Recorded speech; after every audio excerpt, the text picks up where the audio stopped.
Testing. 1, 2. Y'all got me? Yeah. You got me.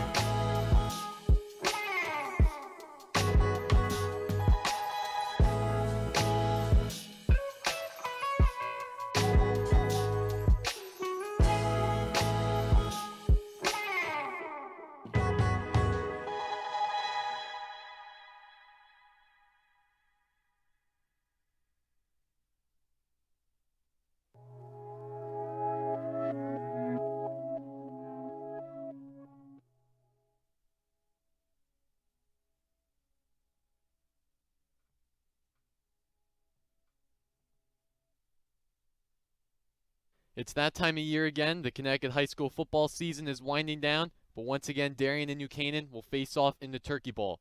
This year, the game returns back to Dunning Stadium, and both these teams are looking to take home the trophy. Folks, it's the biggest game in the state of Connecticut, and as always, we're ready for it.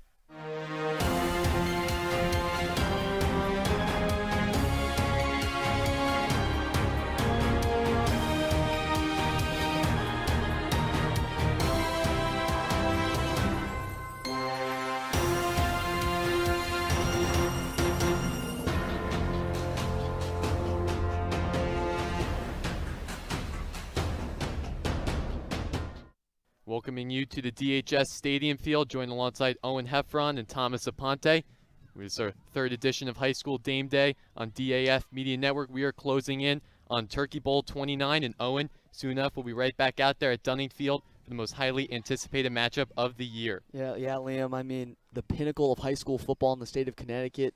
This Thanksgiving tradition always brings out a big crowd, so this year definitely going to be exciting to see how this rivalry unfolds. Indeed, and this year the Turkey Bowl is back in New Canaan, being played once again at Dunning Field, a beautiful venue for high school football. Yeah, it really is, Liam. This is such a great complex with a beautiful field that drops down from the entrance and gives fans an amazing view as they walk in. Of course, the last time the Turkey Bowl was played at Dunning Field was in 2021. Darien came out in that one the favorite at 9-0. New Canaan was 8-1, and that game was a heavy defensive battle. Yes, it was, Liam. 12-7 the final score in that game. One where a Darien offense that was hotter than ever just ran into a brick wall. Coming off 7 40-plus point wins, the Blue Wave was halted to a stop, with Jalen Lesperance's lone receiving touchdown not being enough to stop New Canaan. Put up 12 with a Vincent Cognano rushing touchdown and 2 field goals. The eventual state champion of Darien got another shot at New Canaan back at Dunning. That one went a little differently. Yeah, in that game, the Blue Wave defense is really the star of the show, with not only holding the Rams to just 28 yards rushing, but also forcing 5 turnovers that day. Their dominant play prevented the Rams from getting into any sort of offensive rhythm and put Darien's offense in many great positions, which allowed their offensive line and running backs of Ty Comiskey and Jeremiah Stafford to go to work and put up over 200 yards on the ground in all of Darien's 3 touchdowns that day, leading to Darien's commanding 24-10 win. Now let's move over last year's Turkey Bowl. This one back at the Darien High School Stadium Field. And again, a very defensive-heavy battle. It was neck and neck the entire time. But again, New Canaan overcame the Blue Wave. Yeah, and just like the year before, guys, another low-scoring affair, a 13-10 New Canaan win. And despite Rams quarterback Ty Groff's 2 fumbles, the offense got things done on the ground, with senior running back Hunter Telesco going for 82 yards and a touchdown, which would prove to be the deciding score of the contest. On the other side, though, a second quarter Simeon Dole rushing touchdown wouldn't be enough, as after halftime, the Wave put up 0 points, thanks to that Rams defense who had 8 sacks, an interception, and their special teams had a blocked punt. Yeah, so we're going to take a quick break. We'll be right back here for High School Game Day on the DAF Media Network.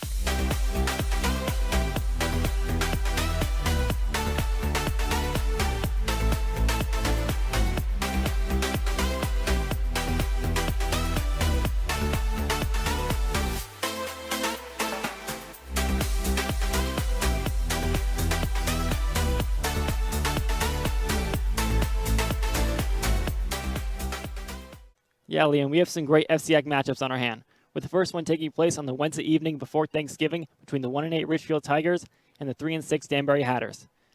Both these teams had disappointing seasons that have put them out of playoff contention, but with both these defenses struggling all year and the Danbury offense showing more signs of life throughout the year, Danbury will be the favorites in this one. Going way south to Greenwich High School, we see the 8-1 Staples Records take on the 9-0 Greenwich Cardinals in a much-anticipated matchup between 2 powerhouse teams. Sitting as the only undefeated team in the Class XL standings, Greenwich sits at the 1 seed in the Class XL playoffs. As for Staples, They currently sit as the 3 seed behind the Greenwich Cardinals and an 8-1 West Haven team who they lost to in Week 1. So far this season, the Cardinals and the Wreckers have displayed dominant offenses and defenses and have displayed dominance over any FCIAC team they've faced. So this will be an exciting matchup to see play out. Heading over to Fairfield's Tetra Davis Field next, we see the 6-3 Ludlow Falcons take on the 1-8 Ward Mustangs. The Falcons currently sit outside the playoff picture with a win and a lot of help needed in order to give them any chance of making the playoffs, while the Ward Mustangs find themselves eliminated from playoff contention and will look to get the upset against the Falcons at 10 a.m. Thanksgiving morning. Moving on to the Battle of Stanford next, the winless West Hill Vikings take on the 6-3 Stanford Black Knights at Boyle Stadium. This game will, of course, be the Vikings' final opportunity to grab a win this season, but it will be a tough task against a very solid Black Knights team who have produced their first winning season since 2014 and have already clinched a spot in the Class LL playoff picture, in which they currently sit as the 6th seed. This game will also take place at 10 a.m. Thanksgiving morning. Heading back up north to Trumbull High School's McDougal Field, the 5-4 St. Joseph Hogs will take on the 4-5 Trumbull Eagles. This is a must-win game for the Hogs as they currently sit in the 9th seed of the Class M playoffs.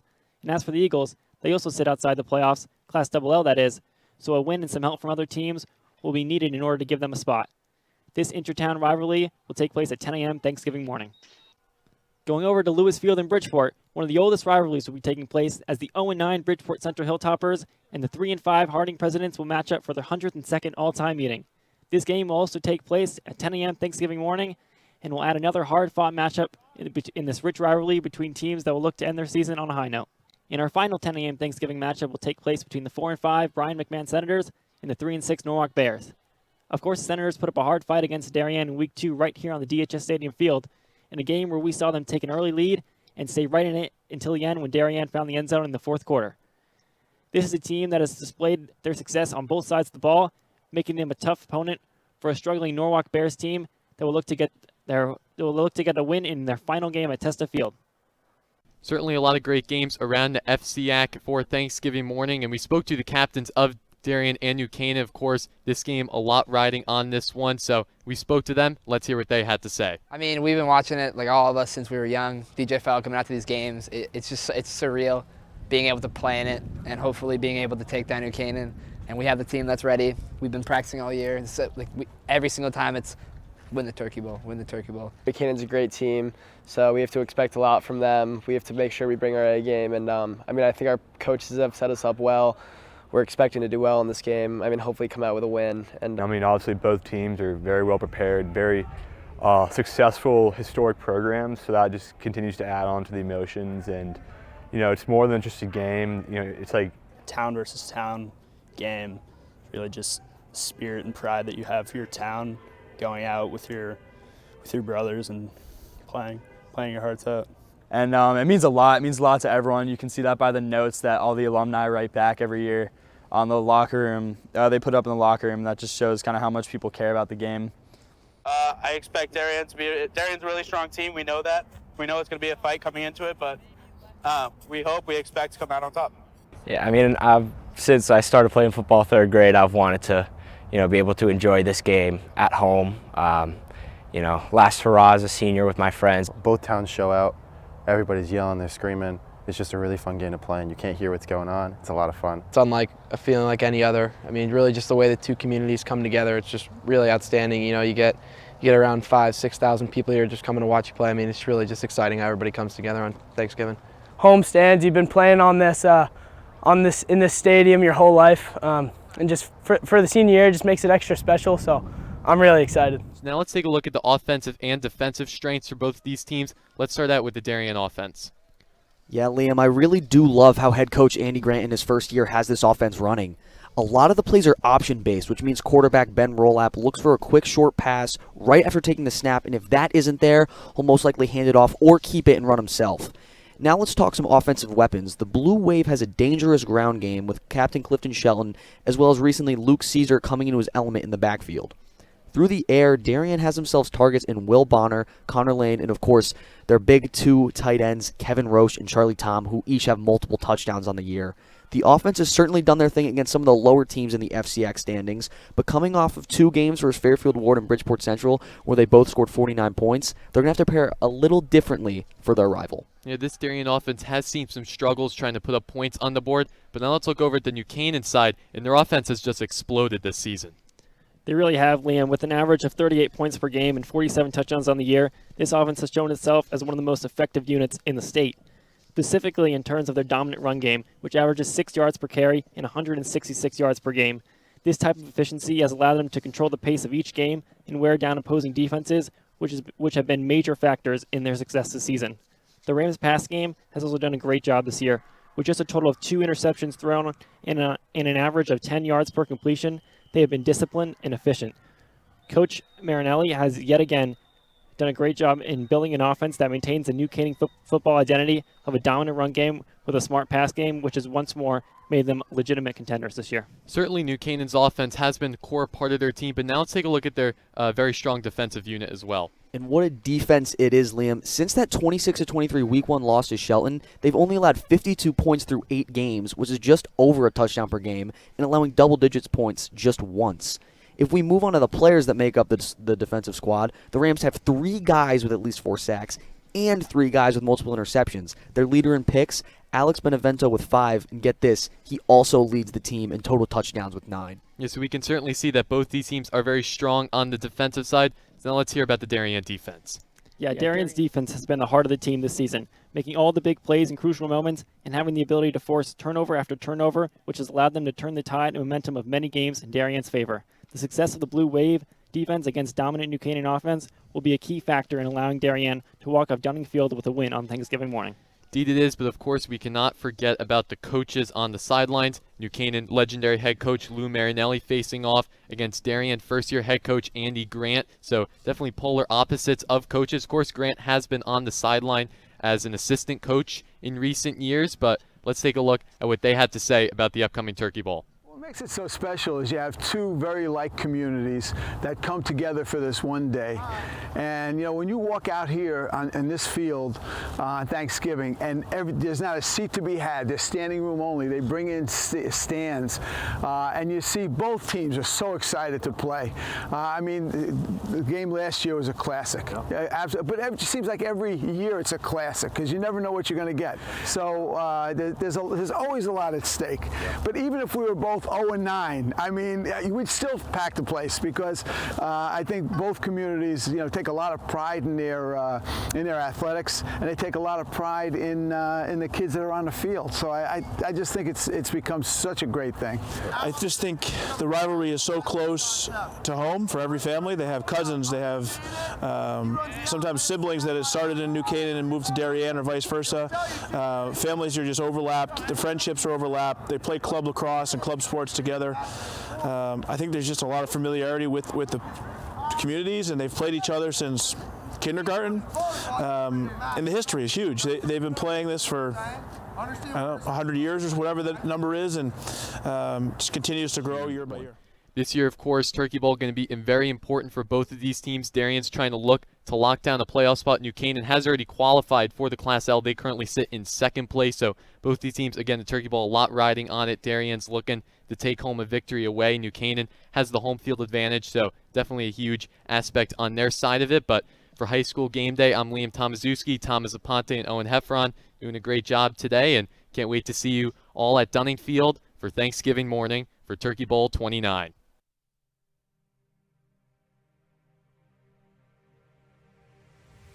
Most storied rivalry in the FCIAC.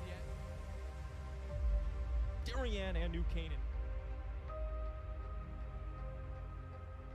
Saying the 2 names together is enough to conjure memories and feelings of past battles in the everlasting war that these 2 townships fight, a war that has spanned a century. The rivalry of the FCIAC, blue and white against red and black, Darien and New Canaan. Doesn't matter the sport, doesn't matter the circumstance, but this always lives up to the hype.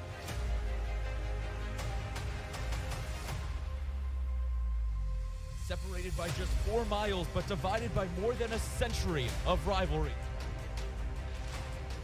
As it's the blue and white against the red and black.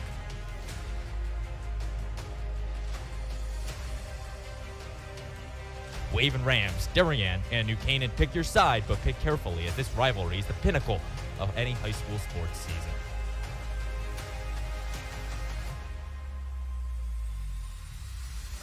Simeon Dahl to Davis Jeff. Jeff, the fast break points is good. Just sends it back towards the middle, and that's a goal for New Canaan.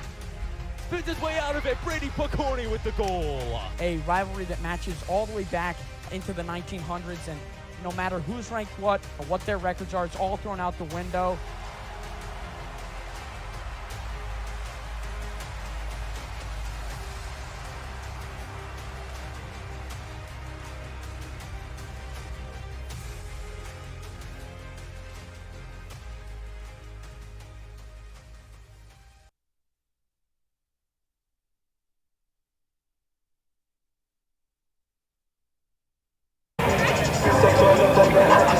Happy Thanksgiving, everyone. Welcome to the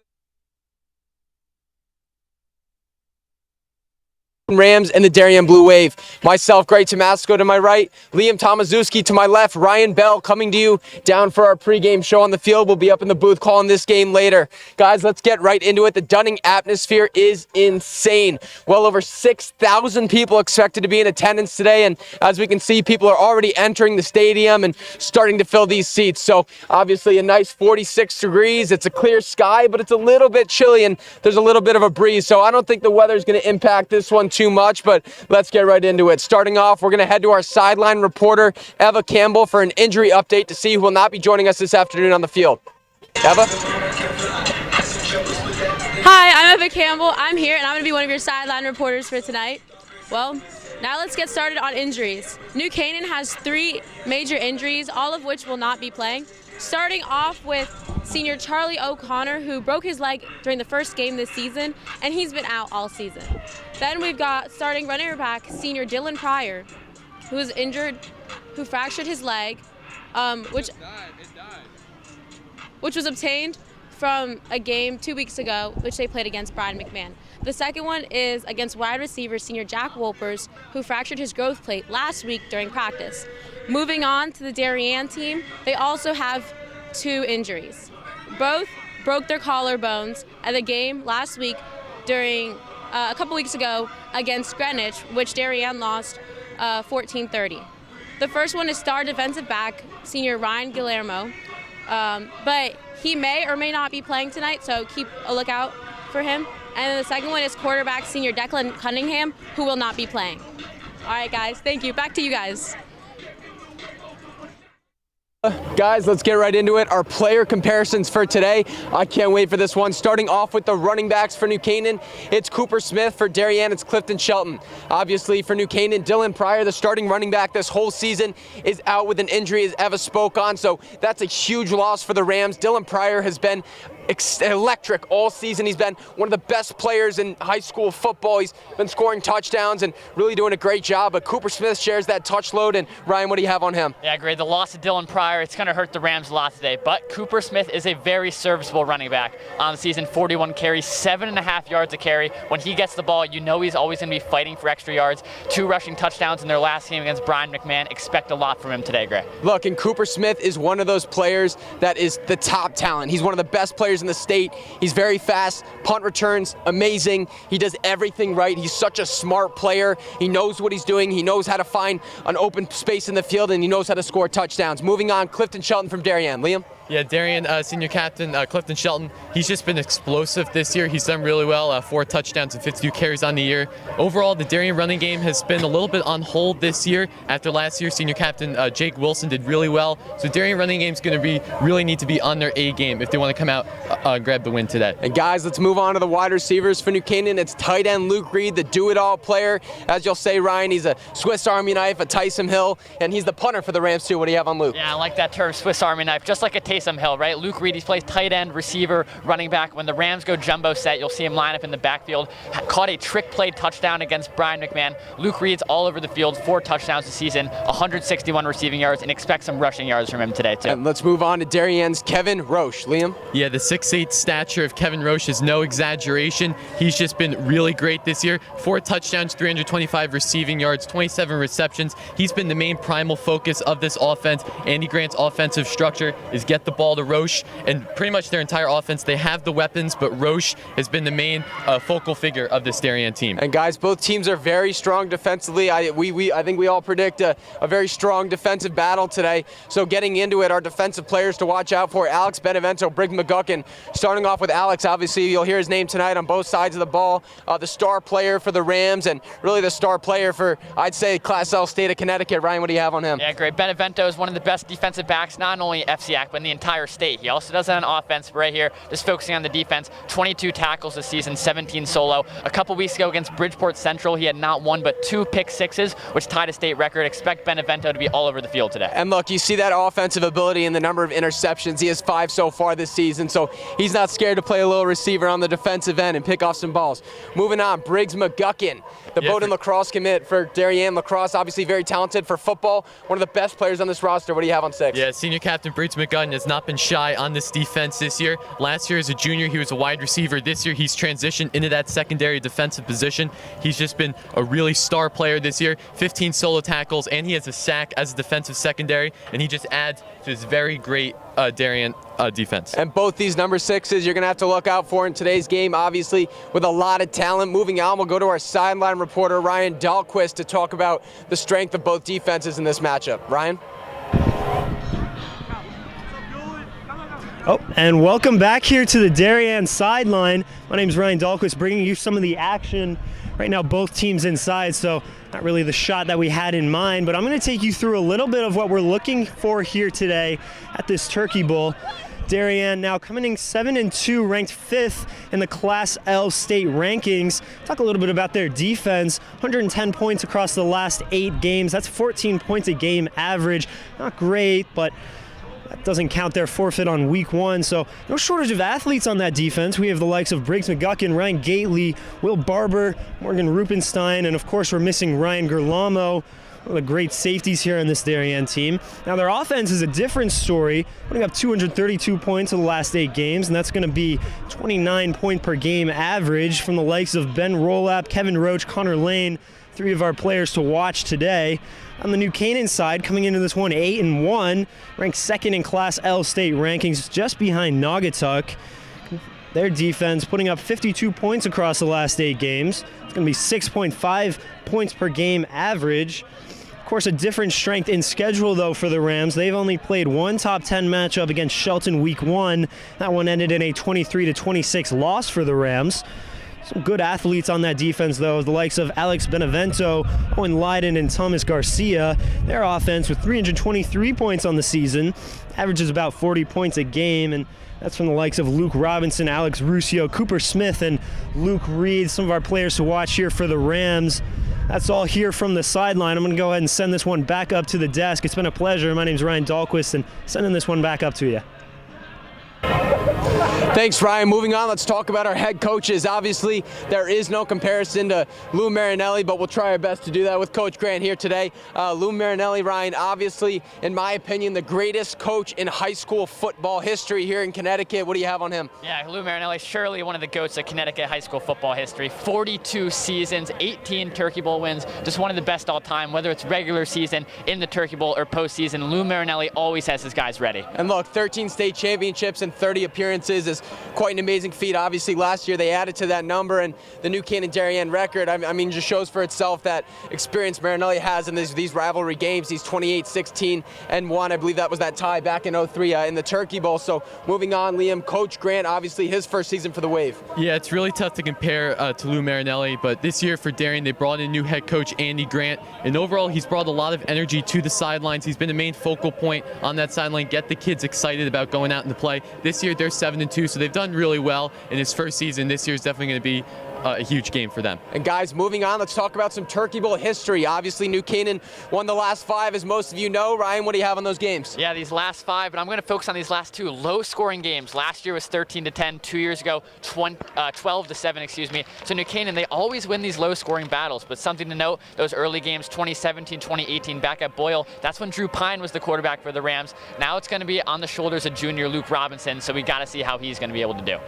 And guys, obviously New Canaan 18 wins to Darien's 9 and the all-time Turkey Bowl record, but this is really anyone's game, and when we say that, we do mean it. Anytime these two teams meet, it doesn't matter who the better team is, they can obviously perform at the same level, and that one tie back in 03. Liam? Yeah, I mean, whenever it's Darien, New Canaan, Darien, it's always going to be a dogfight. I mean, we look at the Turkey Bowl, last 5 Turkey Bowls have gone in favor of the Rams all-time, Darien 9, New Canaan 18, but in this game, we cannot shy away from the fact that it's really anyone's game when it comes down to Darien and New Canaan, and last time that Darien won the Turkey Bowl back in 2016 was here at Dunning, so you really never know. And guys, we're about to witness history tonight. If Tucker Stevens gets an extra point or a field goal, he could be the first player in Turkey Bowl history to score a point for both New Canaan and Darien, and maybe the first player in high school history to do so. So obviously Tucker Stevens, as many of you know, the starting kicker last year for the Blue Wave. He kicked for a field goal and extra point in last year's Turkey Bowl, and this year he transferred over to New Canaan. He's been the starting kicker for the Rams, doing well all season, so we'll see if he gets some points on the board. He will be the first player to do that, and we'll all witness that history of, there's a lot of tension on the field, both towns, of seeing a player transfer over, and the success he's had for the Rams so far, and the success he's going to look forward to creating in the playoffs, obviously, and as they look forward to hopefully a state championship berth, is going to be remarkable to watch. So moving on, we'll go to the FCIAC standings. We'll look at the Class L, obviously. New Canaan at number 2, Darien at number 5. The Rams so lost to Shelton early in the season. A lot of factors. Coach Marinelli elected to take no excuses, took the loss, and knew his team had to get better. And, they really took accountability for that loss. Didn't, make any excuses of the rain, the bus ride. And, it'll be interesting. Obviously, New Canaan took down number 1 seed Naugatuck 17-7 last year, first round in the playoffs. So they're not scared to play anyone on this list. Ryan?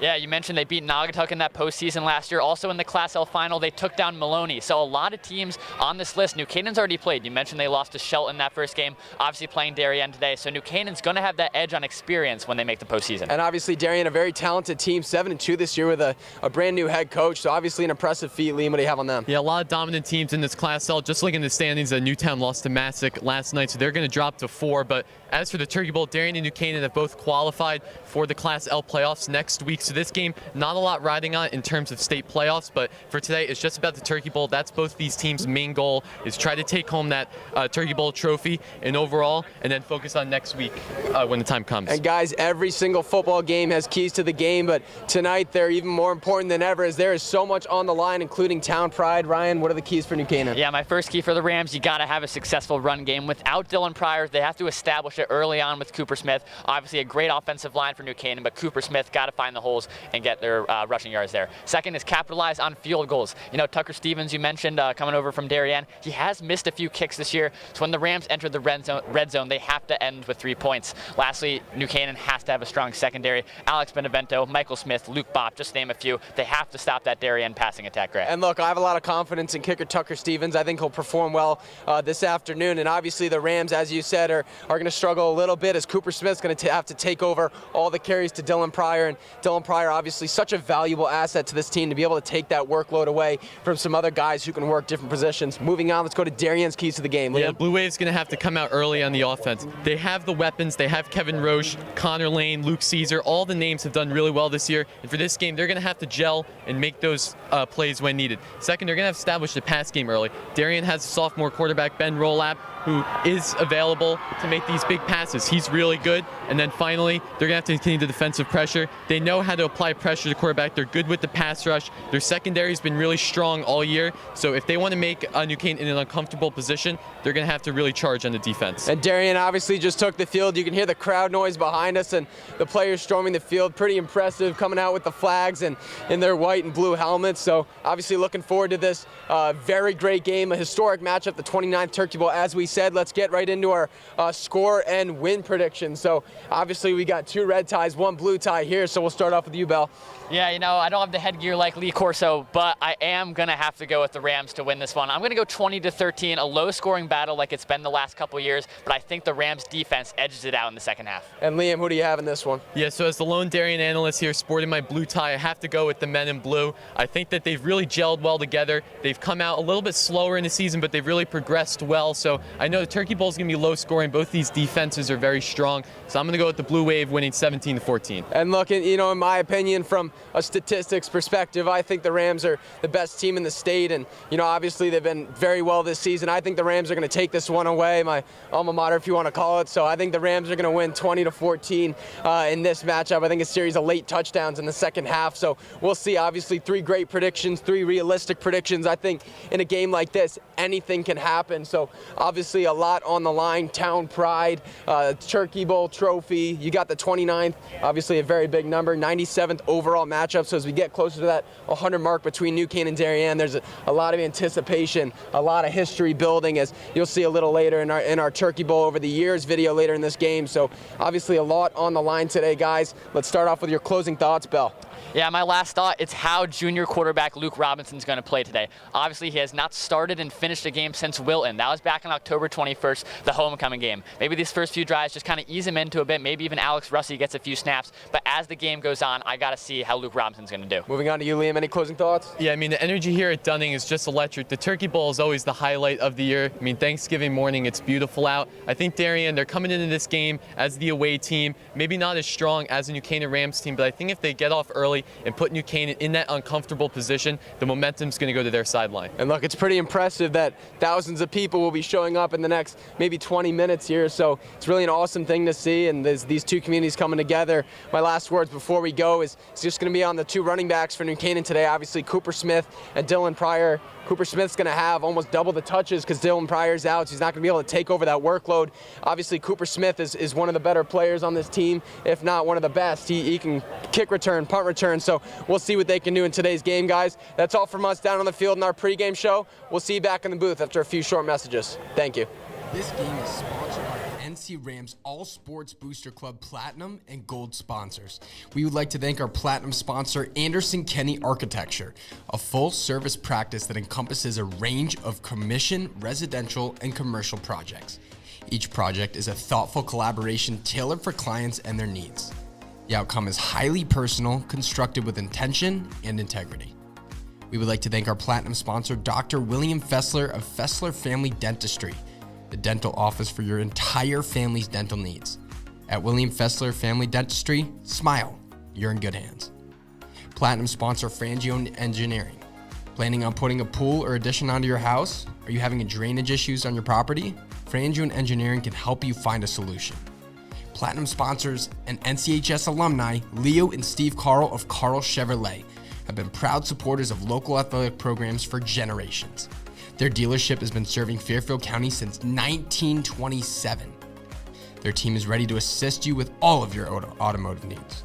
Platinum sponsor Manfredi Jewels. Manfredi Jewels, your local official Rolex jeweler, is excited to continue carrying the finest jewelry and watch brands, and welcome the New Canaan community to their newly renovated store this fall. Go Rams. Platinum sponsor Renaissance Partners, a family-owned and New Canaan-based residential building and remodeling company, serving all of Fairfield County. Platinum sponsor Walter Stewart's. Walter Stewart's Market has supported NC Rams athletics and your entire New Canaan community for years. Walter Stewart's is your fresh local market. We'd also like to thank our gold sponsor Performance Optimal Health, who proudly supports all New Canaan Rams athletes in their 2023-2024 seasons. Their team helps clients achieve their health goals through exercise, recovery, nutrition, and stress management. They offer their congratulations to all teams competing this season. Again, a big thank you to all of our sponsors. The NC Rams All Sports Booster Club supports all New Canaan High School athletics. Go Rams. DAF Media is actively seeking financial support. Founded in 2017, DAF Media has quickly become Southwestern Connecticut's source for quality sports, arts, and community programming.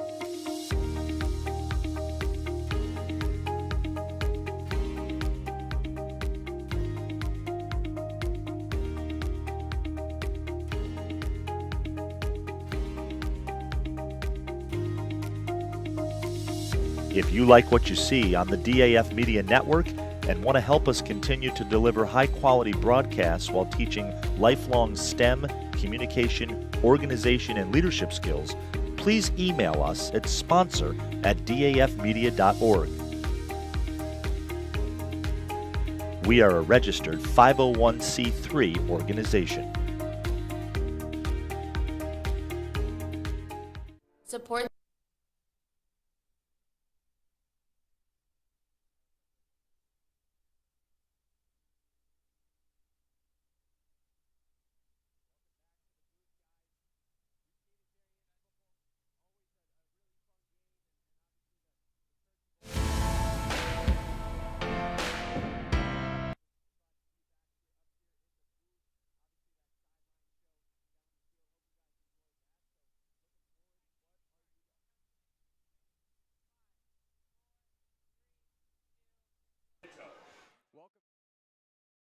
Out on the field myself, Greg Tomasco to my right, Liam Tomaszewski, and to my left, Ryan Bell back here in the booth, ready to give you guys the call of today's game. Guys, I can't wait. It's obviously always a historic matchup when New Canaan and Darien play, and especially in the Turkey Bowl stage, it's really a remarkable thing. So I'm looking forward to every aspect of this game. I'm excited to see who's going to win. I'm excited to see who's going to play well.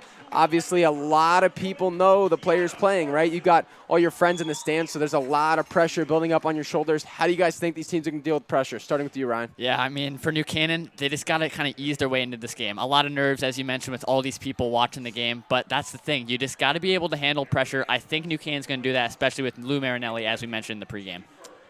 Yeah, this Darien team, I mean, they're coming in here. They're the away team, but just looking over at the stands, they're pumped up. I mean, you see the student section in the whiteout. This atmosphere at Dunning is electric, as we spoke in the pregame. And now there are no state standings for this game. I mean, both these teams have already qualified, so right now it's just all about the Turkey Bowl. And as we said, over 6,000 tickets sold, so obviously the student section filling up for both teams, and actually it's quite impressive what the Rams were able to bring. I think this is their largest student section of the year, and quite possibly in the history. There's probably a lot of people home for Thanksgiving this year, so very excited for this game. The Rams in black, the wave in white. Obviously, I think these are the best uniform combos for each team, so I'm excited for every aspect of this game. What are you guys looking forward to? Yeah, I mean, I'll just start for New Canaan. I mentioned in the pregame Luke Robinson, just how he's going to do. Actually, we have the national anthem coming up, so I'll finish my thought after that. And we will be back to you guys after the singing and playing of the Star Spangled Banner.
And some remarkable camera work there from our guys down on the sideline.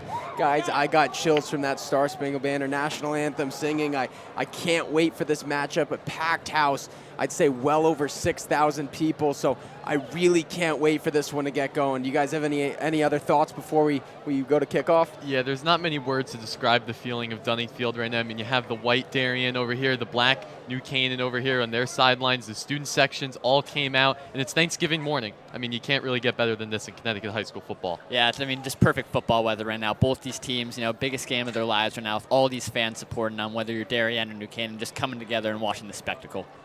Guys, obviously, as we take the field here, we have senior kicker Anson Sikora for the Wave. He's obviously been doing very well this season, so excited to see what he can do today. And if he can put some points on the board for the Wave, I think they'll be in a good place. As we get closer to this kickoff, guys, I think the energy of the stadium can feel it. I think the crowd can feel it. I think we're all getting chills up here in the booth. And got Cooper Smith and Alex Benevento back here to return. Cooper Smith, obviously our running back, and Benevento, our defensive offensive guy. And we are underway, the 2023 Turkey Bowl. The kick to Benevento. Let's see what he can do with it. He returns, passes the 20. He's got a lane, and he's past the 40, 50. One man to beat. The 20, the 10. Alex Benevento, touchdown! Alex Benevento with the opening play in the Turkey Bowl. A touchdown! Silences the Darien crowd. I mean, are you kidding me, Greg? Are we witnessing this right now? Alex Benevento opening kickoff. Beautiful blocking by the special teams unit for the Rams. New Canaan 6-0 lead pending the extra point. And right there, I saw that play in practice yesterday. When we were training for that, Alex Benevento with the kick return goes for a touchdown on the first play of the game. What a statement by the New Canaan Rams. You can't write a better script for the Rams on the opening play. 13 seconds into the game, they get on the board with 6, and who else but Benevento? I can't believe what I'm seeing. I mean, we mentioned in pregame as a defensive back, even talking a little bit about offense, but, you know, kick returner, punt returner, look at that. What a start for New Canaan. And we'll see Tucker Stevens, as we said in the pregame, the Darien kicker from last season. If he gets this point, he'll be the first player to score a point for both New Canaan and Darien. The extra point, no surprises there, is good. 7-0 in the Rams' favor, 13 seconds into the game. The Blue Waves going to really need to cool down after that one. That is a huge momentum cut for Darien. They were coming in here. The stadium was electric, and their section just got a little silenced after that huge run by Benevento. And I think the biggest mistake on that play by Darien was kicking it to Benevento. I honestly think it'd be a better decision just to kick it out of bounds, or maybe get it shorter to one of those less impressive guys. You give it to Benevento, obviously you risk that happening. You give it to Cooper Smith, you're risking that happening. I think the play here is you're either getting it in the end zone or you're getting to someone else who isn't going to return it for an 80-yard return touchdown. Yeah, I agree with that, Gray. I think for the rest of the game, maybe now Darien try and pooch kick maybe to one of those shorter guys on the special teams unit, because if you know Benevento's going to get the ball, he's trying to take it to the house. Yeah, only 13 seconds off the clock, and New Canaan's already on the board. This Darien team's going to need one big adjustment. Coach Marinelli getting his guys going on the sideline here. Obviously, the best start he's had to a Turkey Bowl. I think it's the best start you can have to a Turkey Bowl or a game in general. So that one very impressive by Benevento. Yeah, but we were talking about easing those nerves. That if you're New Canaan right now, everything's relieved off your shoulders with that 7-0 lead 13 seconds into the game. And I think that just shows who Benevento is as a player and a leader. He's going to make plays like that really set his team up for success. Tucker Stevens on the kick here. As we said, he is now officially the first player in history to score a point for both New Canaan and Darien in a Turkey Bowl. And his kickoff is up in the air. That's back to number 20 for the Wave. And Hall gets taken down pretty hard. Yeah, Thomas Hall, haven't seen him too much on the kick return. Junior defensive back, so getting a little bit action on the kick return. And obviously Hall, the 5'8", 150 junior, you know, it's tough to follow up a return after Benevento gets one, especially of that, you know, impressiveness. So we'll see what Wave's going to be able to do here on offense. Rolap at quarterback, the sophomore. Yeah, Rolap has big shoes to fill for Darien. I mean, senior quarterback Declan Cunningham and Rolap were sharing time at the quarterback spot. Cunningham went down injured at the Greenwich game, so Rolap's. A handoff to Caesar up the middle, a missed tackle, and a big hit by Garcia to bring down Luke. Yeah, Thomas Garcia, he's going to be all over the field today. He might even get some snaps at offense at that fullback, maybe even halfback, but he's going to have a lot of tackles here.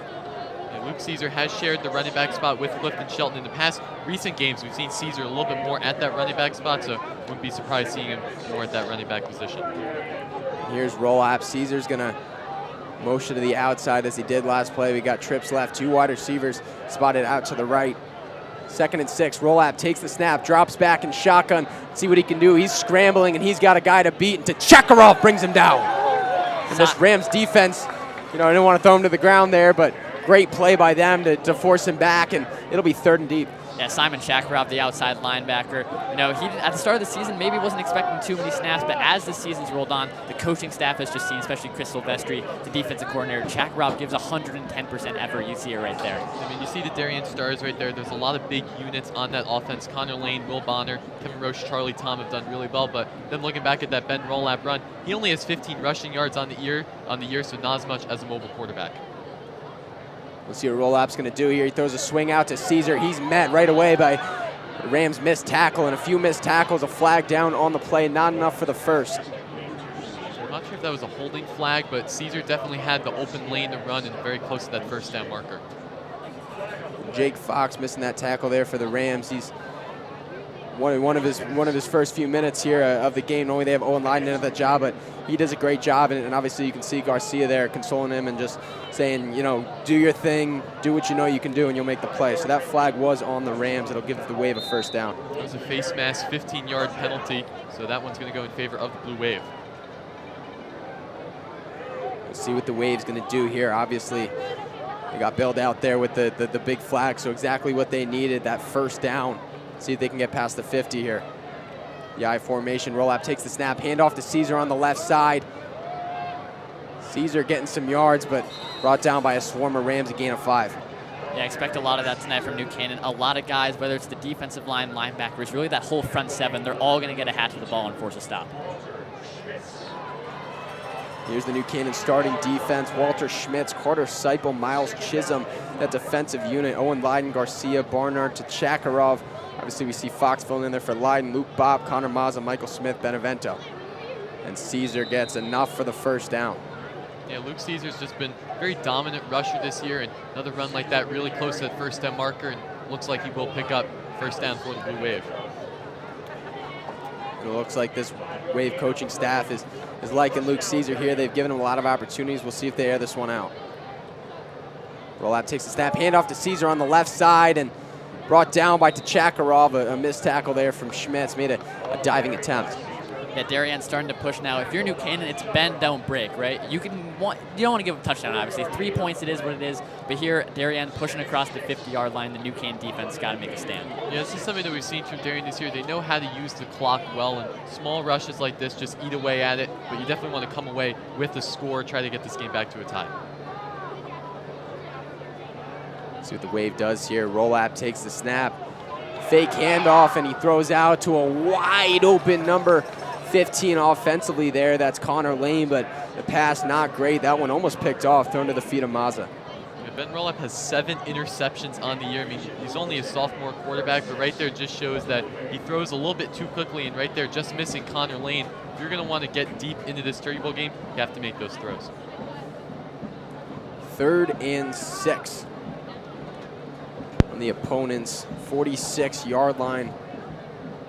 The Wave need a first down here. This is key to obviously get on the board and match that Rams' first score. Shelton in the backfield on the right of Rolap. Can't really stack in the box there. In the motion, the handoff, fake handoff in the air is Rolap. He airs this one out. And defensive coverage from Luke Bopp there, and looking for a pass interference is number 81, Kevin Roach, but they're not going to give it to him, and that coverage from Luke Bopp and Connor Mazza is enough, and it'll be 4th down. Yeah, Bopp and Benevento and Mazza, they're over on that side. Play action fake by Darien. Maybe we'll see as this game goes on, if they can try and establish a rushing attack, we're going to see a lot more play action from the Blue Wave. Yeah, again, Kevin Roche, he's been a dominant player all year. A lot of heavy coverage from that New Canaan secondary. They've just done a really great job this game, bringing Darien to their first punt. Benevento back here to return this punt, and looks like it's very realistic. The Wave could run some trickery here, as they don't want the ball in Benevento's hands.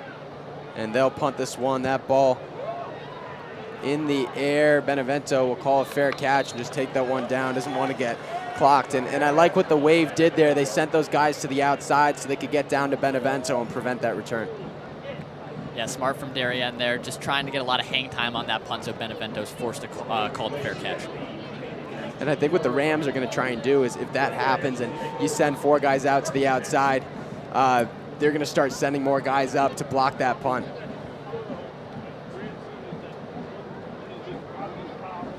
We'll see who's in a quarterback for the Rams. It's Alex Russi.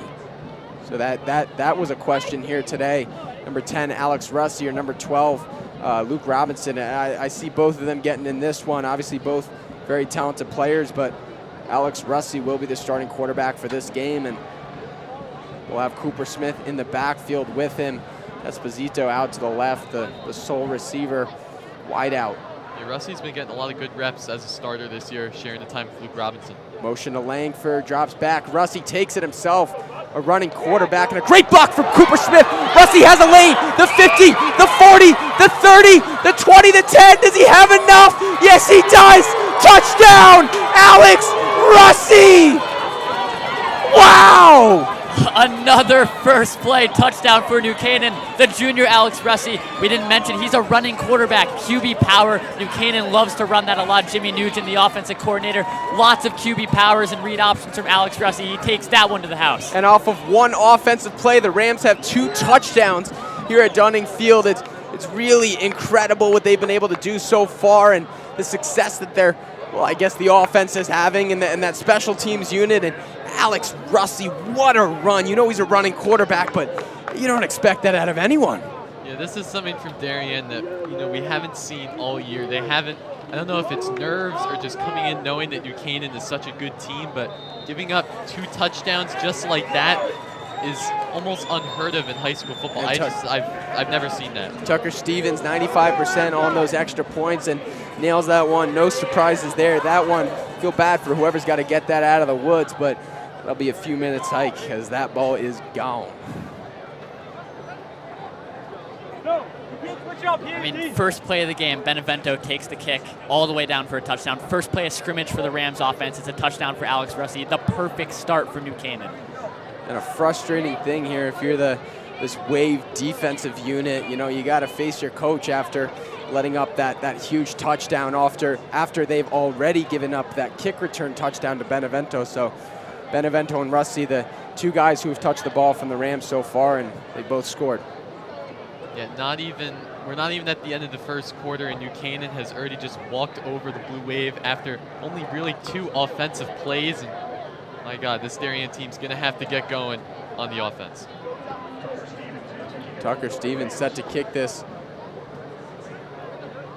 Tucker has kicked. This will be a second kickoff, even though they didn't even start the game kicking the ball off. And 2 PATs, only 8 minutes left in the first quarter. That's a pretty remarkable feat. So setback here for the Wave, obviously.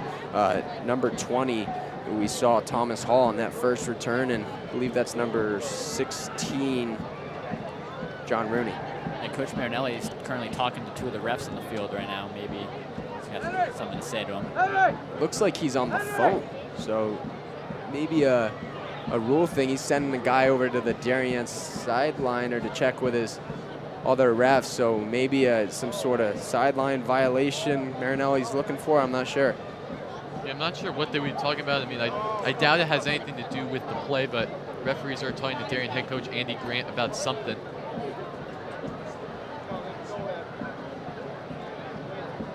And we'll see what happens. The Rams student section very electric and excited after they've got a lot to cheer for. Yeah, 2 scores like that's going to put the energy 100% on the Rams side. So this Blue Wave team, they're going to need to recover, but all they have to do is move that ball on the offensive side. What a block by Cooper Smith on that touchdown run to give Russi that lane, and obviously Russi just used his speed to power back. And up in the air is Tucker Stevens. That one back to number 20, Thomas Hall. We saw on the first return, he's looking for a lane, doesn't find it, hit hard with a shoulder. And we've just been noted that the play clock isn't working on the field. So that's what Coach Marinelli was talking about, and we're having some replay issues here, so a lot going on at Dunning Stadium. But regardless, the energy is at peak here at Dunning Stadium. The feel and the adrenaline for these Rams fans in particular is very high. Obviously for the Wave, they're going to look for some success in their offense here in this second drive. The handoff to Caesar. He's taken down, gain of 4. Yeah, you see Thomas Garcia in there again. I'd expect him to maybe be in the double digits for tackles by the end of the game. And we'll see Thomas Garcia, obviously one of the best players in this Rams defensive unit, and the fill-in for Matt Salmini, who had an amazing last season. So he's been doing his job. Thomas Garcia is excelling, and really looking forward to seeing what he does here today. Shotgun snap, the fake handoff, roll-up, dishes it to number 15 for the Rams. The tackle by Luke Bopp. It was number 15, Connor Lane, on the catch, senior wide receiver for the Wave. Yeah, the roll-up and Connor Lane connection has been there all season. They had a great touchdown in that second game of the year against Brian McMahon, and they've just been really well connected this year and picking up another first down for the Blue Wave. Let's see what roll-up can do here. Caesar in the backfield once again. The pitch to Caesar, met by some Rams hands, beats one, and no gain on the play, but his best effort and made something out of nothing. Yeah, I mean, the rush defense for New Canaan is kind of what everyone knows about, along with that great passing defense, but teams always struggle to run against the Rams. And here come the Rams bringing in that 4th lineman on the package, that 4th safety set. Checking in is Michael Harris and Leahy. Rolap takes the snap. A lot of pressure. He gets one off, and what a play by Rolap to number 15, Connor Lane. Yeah, Connor Lane has been one of the studs of this Darien offense. Huge wide receiver out there, and Rolap knows he can find that target of Connor Lane. And again, another first down going fair to the Blue Wave, and they're encroaching in New Canaan off defensive side. Rolap didn't panic under pressure there. He had a lot of pressure. One more second, he's not getting that ball off. Rolap in the shotgun, hands the fake handoff to Caesar on the outside. No one on him. Garcia doesn't break down, and he goes down for a first. Yeah, I mean, Darien starting to run some RPOs, run-pass options here. Looks like you can hand that off for the running back, and almost Rolap can take that on the read option, but he has the wide receivers at the blanket route. Yeah, Darien needs to make the adjustment on the offense. When we just saw Ben Rolap rush straight down the middle on the RPO, I mean, he only has 15 rushing yards on the year. He almost just got half of his total rushing yards as quarterback, so we'll see if they're making necessary adjustments. And no first down. They spot him just short. Rolap, the handoff to Caesar, and that's enough for the first. The Wave slowly moving into red zone territory. They're nearing field goal range for their kicker. Obviously, he's getting ready over there on the net. So Wave's going to look to get some points on the board. 5 minutes left in the first quarter. Yeah, this would be about a 44-yard field goal from here. So if you're Darien, you still want to get about 5 to 7 more yards to make this closer. And Rolap takes the snap, rolls out, bootleg pass. That's the number 3, and it's dropped. Great defensive play by Connor Mazza. Mazza just got his hand in there. Excellent coverage. Was beat on the first step, but he was able to recover and force the incompletion. Yeah, Will Bonner was right there for the Blue Wave. Had that ball in his grasp, but again, that Rams secondary has been all over the place. And Will Bonner, the defensive LSM player committed to Tufts for lacrosse. Let's see in this replay here, the pass to him. He goes up, almost brings that one in, but Mazza gets his hands in there on the tackle and prevents that reception. 2nd and 10 here from the 28. Rolap in the shotgun. He'll drop back to pass that one to a wide open Kevin Roach, and missed tackle by Mazza, and Kevin Roach with some speed. They'll call him out of bounds. Yeah, Roche using the stiff arm there to try to get a couple extra yards. Works, and he'll be pushed out of bounds at about the 10-yard line. Huge reception there from the junior tight end. And that play just shows why Kevin Roche is, in my opinion, the best Wave wide receiver or tight end on this team. He's able to make a play once he gets that reception, as you'll see here on the replay, and a missed tackle there from a Rams player, but if he didn't step out of bounds, that could have been a touchdown.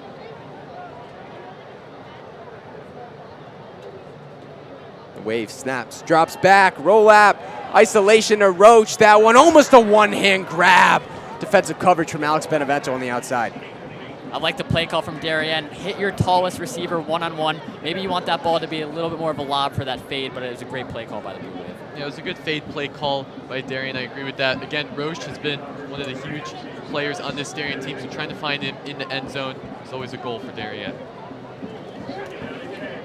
2nd and 10, almost the red zone. I'd call it the red zone myself, but we'll see. Mazza and Bonner on the outside. Good man coverage. Rolap takes the snap, the handoff to Caesar, brought down right away. Miles Chisholm, Thomas Garcia.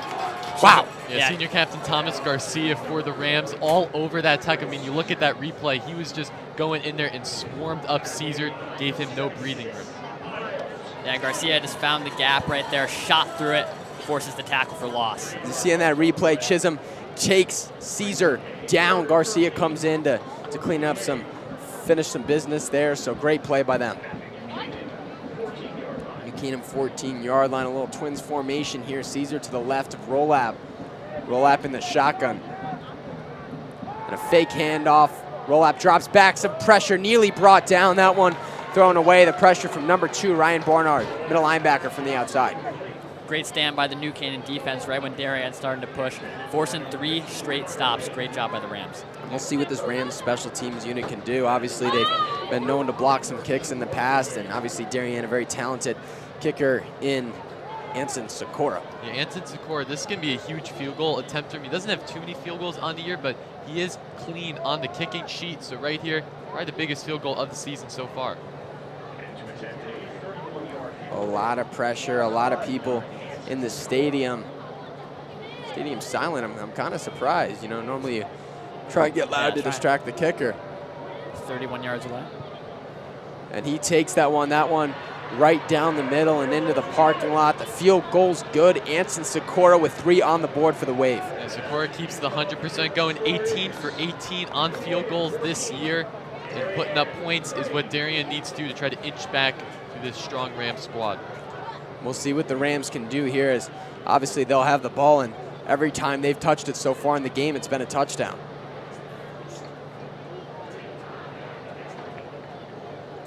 That is the first field goal we're hearing from our sources here. Terry Dinan up in the booth. First field goal attempt and made against the Rams all season. So you just watched the first field goal ever kicked and made against the Rams so far this season. That's a remarkable stat and just shows the success of this Rams team. That's really incredible to think about. Yeah, it's absolutely crazy from the front 7 and secondary. They were able to hold all opponents. And let's take a look here at that throw attempt from Rolap. That one out of bounds. That good pressure from Barnard, and that led to that field goal, obviously. Yeah, Rolap's been under pressure a lot. That's going to need a change if Darien's going to try to get a touchdown. And this ball kicked to Michael Smith. A little bit of a gain. He stopped at the 40, so Darien obviously adjusted. Sikora booted that one short and high to number 7, Michael Smith. They don't want Benevento. They don't want Cooper Smith returning that ball, because that's surely to lead to a touchdown as they've seen earlier this game. So a little bit of, not trickery, but some coaching strategies and just saying, hey, let's cut our losses. We'll give them the ball at the 40. Yeah, Darien going with the pooch kick. Obviously, you risk a great starting position where New Canaan already have the ball in the 40, but when you kick the ball to Alex Benevento, you risk, as we saw in the first play, taking it to the house. Yeah, so for New Canaan, quarterback number 12, Luke Robinson, is coming into the game. He's been the main starter throughout this season, but we saw Alex Russi come in for their first drive. No surprise that Russi now lined up at wide receiver, the right side wide out. Rams go for a hard count, and they'll look for the play call. Robinson, the quarterback. Cooper Smith lined up to the right in the backfield. They hand off to Cooper Smith up the middle, looks for space, taken down. What a play. That's number 92 on that Wave defensive unit, Will Barber. Yeah, Will Barber, his brother Jack Barber played in the Turkey Bowl last year. He's off playing football at Williams College, so Will Barber taking that sole number 92 and making a huge stop for Blue Wave defense. And here's the starters for the Rams. Obviously, you see the O-line. Here's the wide receiving core. Will Langford, Benevento, Smith, Esposito, tight end, Luke Reed. Motion from Will Langford.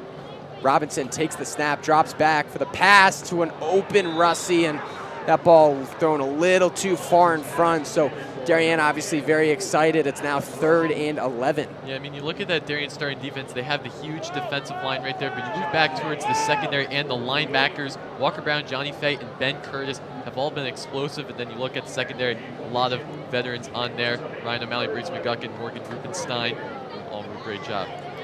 See the replay now here on that one. See Luke Robinson in the backfield, that motion there from Langford, and drops back. Langford that first option, and I think Rusty was that second option. If that ball was thrown a little closer to him, he would have come down with it. The handoff to Cooper Smith, the left side, he's got space, and brought down by I believe that was Rubenstein on the tackle, so that one only a gain of 6. It won't be enough. It'll be 4th and 5. Yeah, that first play explosiveness, almost that first step that Cooper Smith takes, it almost looks like he's going to take that into the end zone with all the speed that he has. And we'll now go to a replay here, the run. You see the handoff to Cooper Smith on the left side, and he's got that gap. Great blocking effort, but taken down by Rubenstein. Yes, I mean, we just saw the 2 scores from New Canaan, but right there, the Darien defense, that's something we've seen all year from them, making those 3-and-out stops. So I guess first couple minutes, they had to get their feet wet, see what New Canaan was all about. And right here, they made huge stops on the defense. And Luke Reed back here to punt. The snap a little low, and Luke Reed's going to get that one in the air. What a punt! And Briggs McGuckin will elect not to receive that one, and that ball will be placed down on the 2-3 yard line. Wow! What a punt. Luke Reed! Yeah, what a punt by Luke Reed. I mentioned him in the pregame shows, the Swiss Army knife on offense, but also the punter. Beautiful punt, almost an Aussie-style kick rolling out to the right, and that was beautifully placed for New Canaan special teams. Yeah, really nice punt there by Luke Reed. I love the Swiss Army knife term. He can just do it all. He has defensive stats, offensive stats, special team stats, and right there makes a huge punt, bringing the wave down at about the 1-2 yard line. And it's not often you say you're impressed with a punt, but right there, I mean, there's not much more you could ask for except for being placed down on the 1. Yes, and now for this New Canaan defense, I wouldn't be surprised to see some blitzes, get some pressure here to try and force a safety. And obviously the wave in not a great position right here. All it takes is 1 sack for the safety, and we'll see if they try to give themselves a little bit of room. I believe that's number 28 line in the back. Oh, direct snap to Luke Caesar, and he's looking for some yards, gets a few, but Wave's still in a tough position. If they line up in that shotgun, maybe roll up, drops back for a pass. He's still into dangerous territory. Yeah, this is a risky position for Darien. If you risk doing the shotgun pass, obviously pressure can get to you. Maybe some under center runs. We did just see a shotgun snap there on direct power, so we'll see how Darien's going to play this one. We had tight end Charlie Tom in the backfield. I thought they were going to give that one to him. It's Tom and Caesar, so another direct snap to Caesar. This is the same play. This time Caesar gets to the outside, and he's got a gap, but just can't win with the speed, and the Rams players catch up to him, and he's brought down. Huge gain for the Wave. Yeah, nice job by Darien getting out of that tough territory near their own goal line, but right there by Luke Caesar, taking the direct snap and rushing that one for a big Wave first down. And a huge Wave first down. That's obviously we'll see on the replay here. Go back to live here. Our feed roll that back in, obviously with a little bit more space here, and the fake handoff. Oh, and a tripped up Rams player. That's Jake Fox. Loses his footing. But the tackle still made a gain of about 3 yards, so the Wave is looking good. That's what they need, 2nd and 7. Hey, going back to that goal line play for Darien, that was great blocking by that offensive line to be able to force a gap, and then Darien can take that over to the right side. 2nd down and 7 on the Darien 31. Let's see what Roll-App can do here with Caesar in the backfield. Shelton not getting as many carries this early in the game. Drop back pass from Roll-App. He's got some pressure, and he finds number 3 for the Wave. That's William Bonner. Nice little shovel pass there by Ben Roll-App. He was under pressure, but did a good job evading that strong New Canaan defense and finding Bonner for a nice little short game. Looking on almost every one of these plays, you see a Rams player get into the backfield, and they're 1 or 2 steps away from bringing that down. So the Wave's just capitalizing on those opportunities and making a play, and obviously a great play by Roll Up there to get that one to Bonner. Yeah, it was Ryan Barnard, the outside linebacker, who got the pressure again. If that ball, like you said, Gray, is held for an extra second, or if Barnard just has a little bit better footing, he can get the sack there. We'll see that tackle from Thomas Garcia and Jake Fox. Roll Up in the backfield. Caesar to his right, takes the shotgun snap, and the option, he goes up to his tight end, Tom, and that one's enough for the first. What a play call. Yeah, Charlie Tom and Kevin Broche have been the big unit. I mean, combined, they probably average about 12, 13 feet in height. And right there, Charlie Tom, he's been on the running back, the wide receiver, tight end side, and right there gets a nice, huge first down for the Blue Wave. A great shovel pass by Darien there. I don't think New Canaan was expecting that, but now for that defensive line, maybe you want to expect that now in these 3rd and shorts for Darien. We'll see what the Wave does here. Roll up in the backfield once again. Shotgun Caesar to his right. The fake handoff rolls out to the outside. Once again, pressure from Jake Fox. A bullet fired. William Bonner with the reception. Benevento and Barnard were in there on the hit. It was a great throw by Rolap, but Benevento maybe a step closer could pick that ball off. Risky throw, especially throwing that cross body.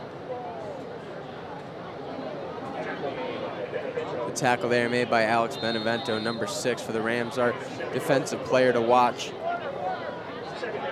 2nd and 3.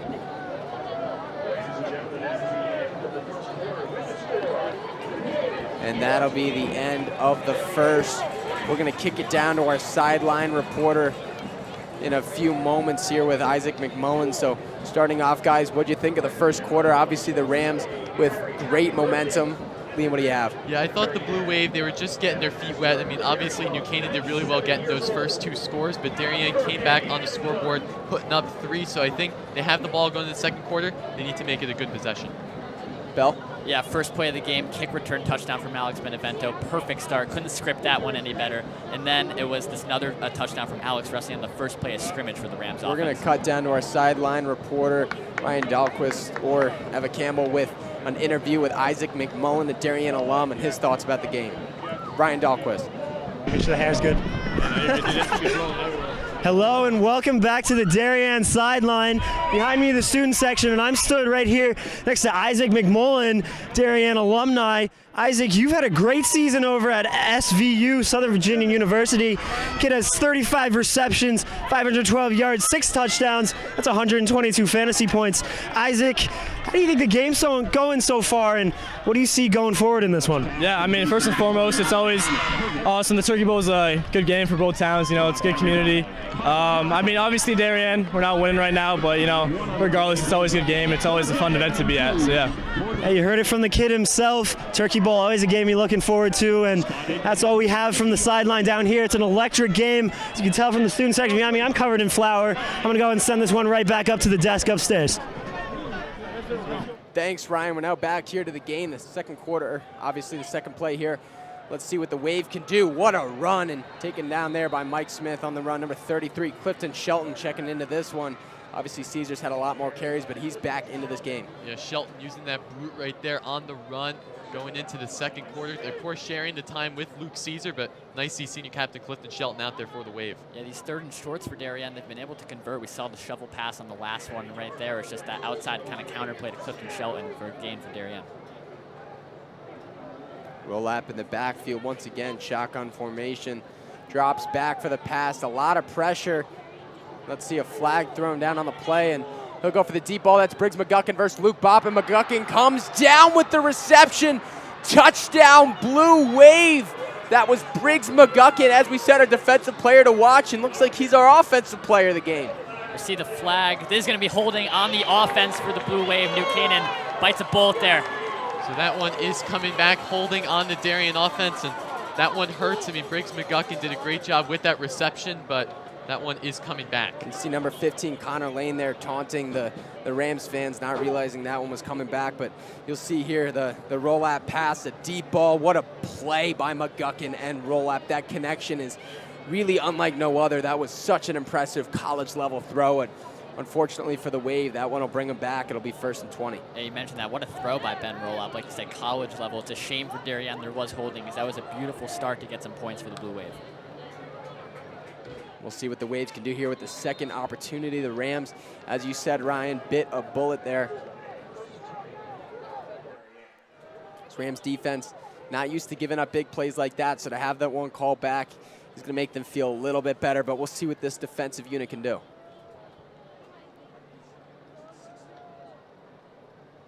Snap to Rolaf back. That one dropped. Ooh, not a good drop for the Wave. Connor Lane's got to come down with that one. That connection has been tough this afternoon with Rolap. He dropped a pass, his first one intended, that really wasn't in the right range. But, Liam, what do you have on that connection there? Yeah, Rolap's been going very quick. Obviously, a lot of pressure from the New Canaan side, so a little bit of nerves, I think, from the quarterback just trying to get that ball. Might not be like a dead-on shot to Lane, but for that one, Darien's got to come away with it. I believe Owen Lyden, the Rams defensive end, isn't in this game. It's been Jake Fox so far this afternoon. Rolap drops back to pass. The pressure from Fox once again. Rolap. And that one, the connection made to Kevin Roche. What a play, but it'll be 3rd and long because of that holding call.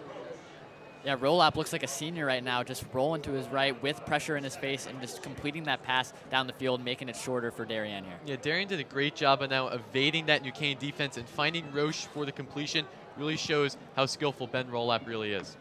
The Rams are going to check in number 36. That's Grayson Ladley, the sophomore, in place of Jake Fox. Guys, the Rams have been missing Owen Lyden. He's one of their better players on this defensive team, so that's hurt them a lot this game. I think that was an unexpected loss.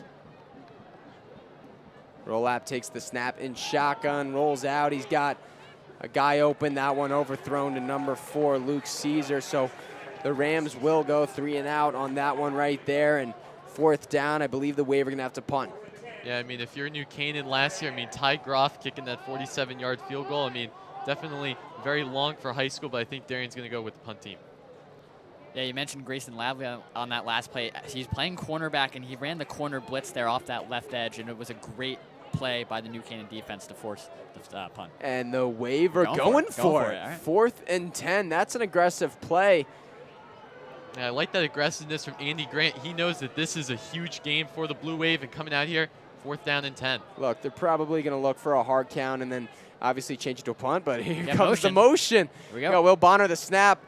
Luke Caesar almost opened that one to Will Bonner. A swarm of Rams defenders, they bring him down. He's short of the 1st down by a couple of yards, and that one, not sure what the decision was from head coach Grant there, offensive coordinator, but you know the Rams will have the ball in their own 40.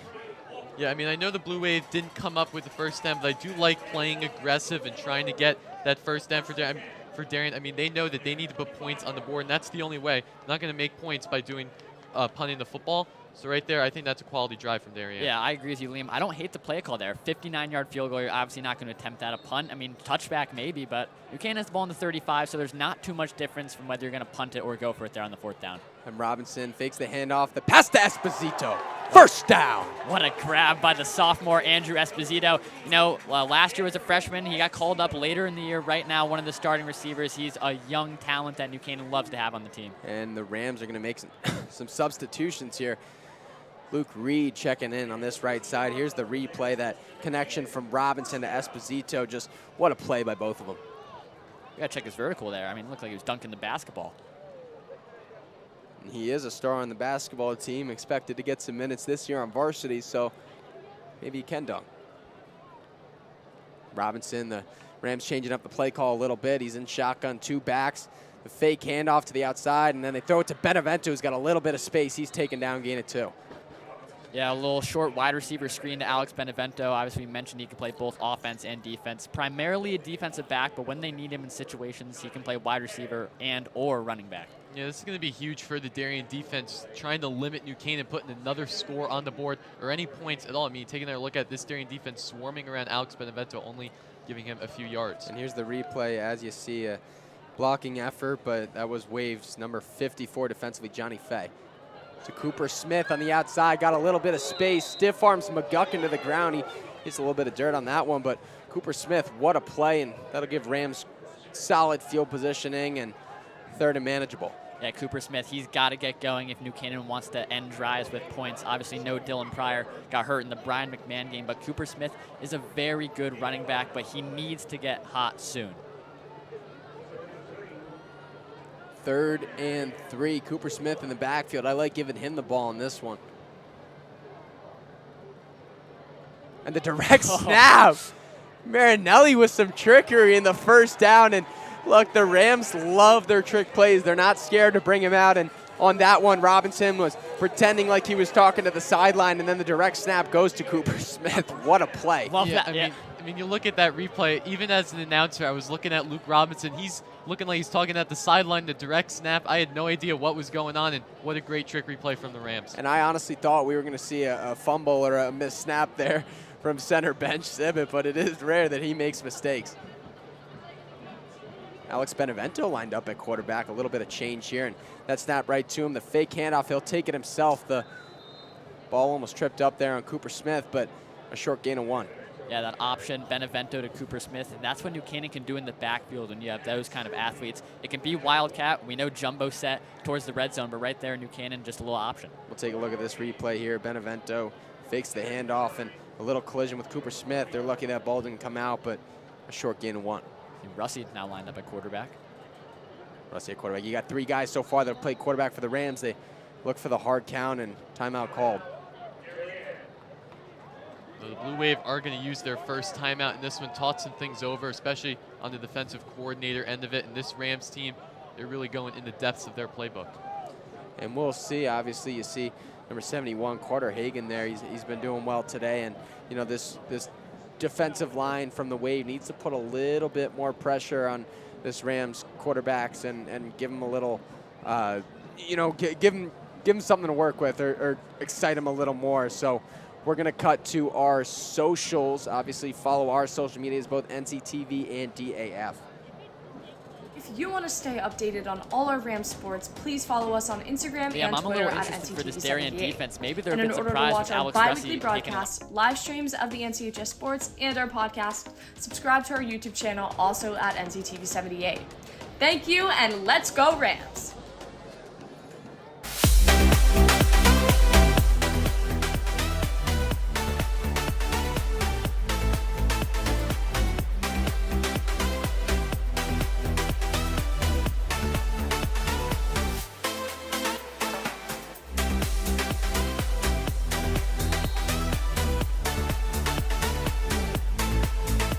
Direct snap to Luke Reed up the middle, or not a jumbo set, but he gets a pretty good gain, guys. What do you have on Luke Reed so far? Yeah, I mean, Luke Reed can do it all. I feel like we've just been saying that all day, but he's taken those wildcat snaps. But we haven't seen him too much at tight end, but I think as the Rams get closer to the red zone, expect a lot of touches for the tight end Reed.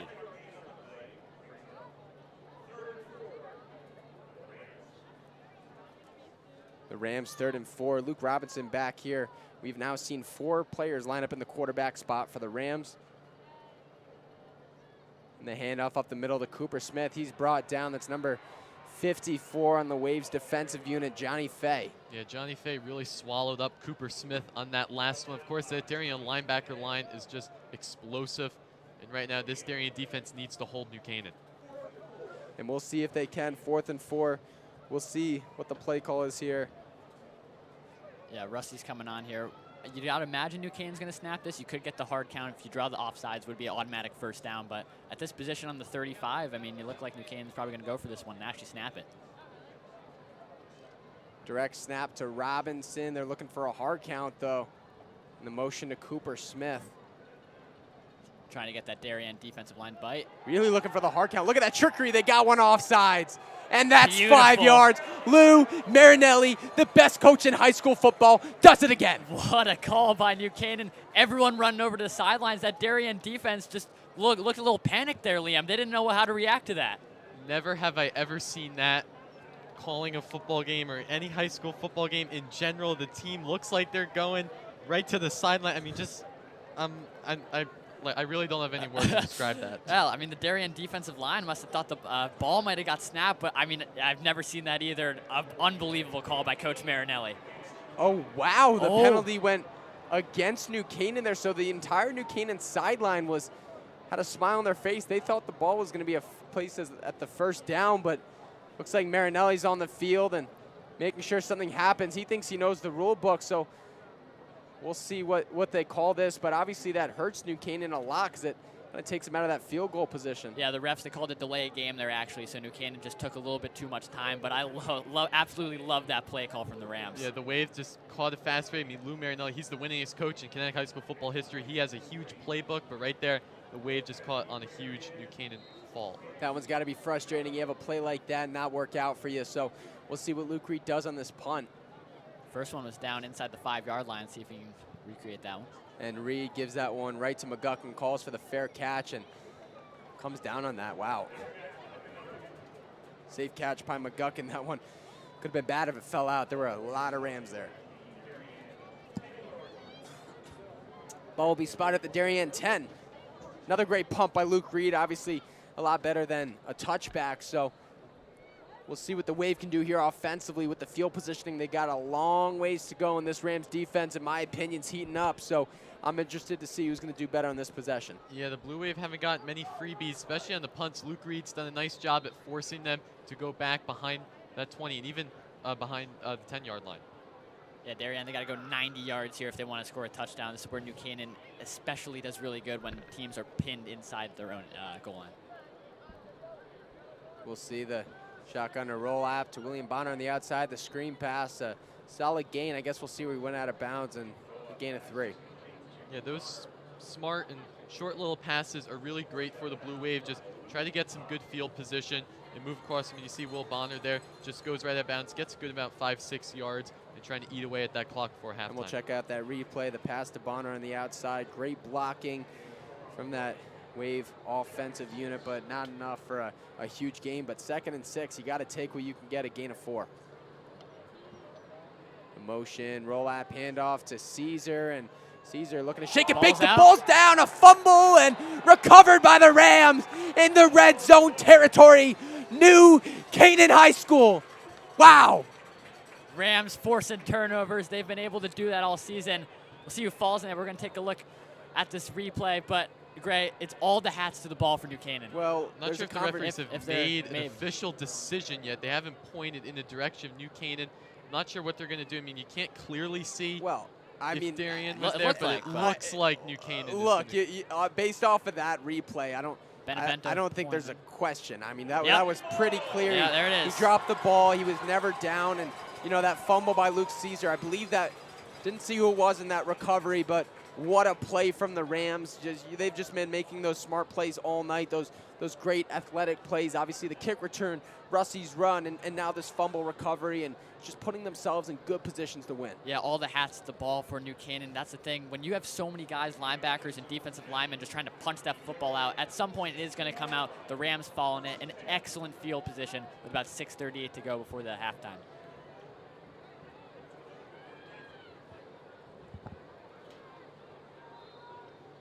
And Luke Robinson in an I formation. Cooper Smith in the backfield. Motions Alex Russi.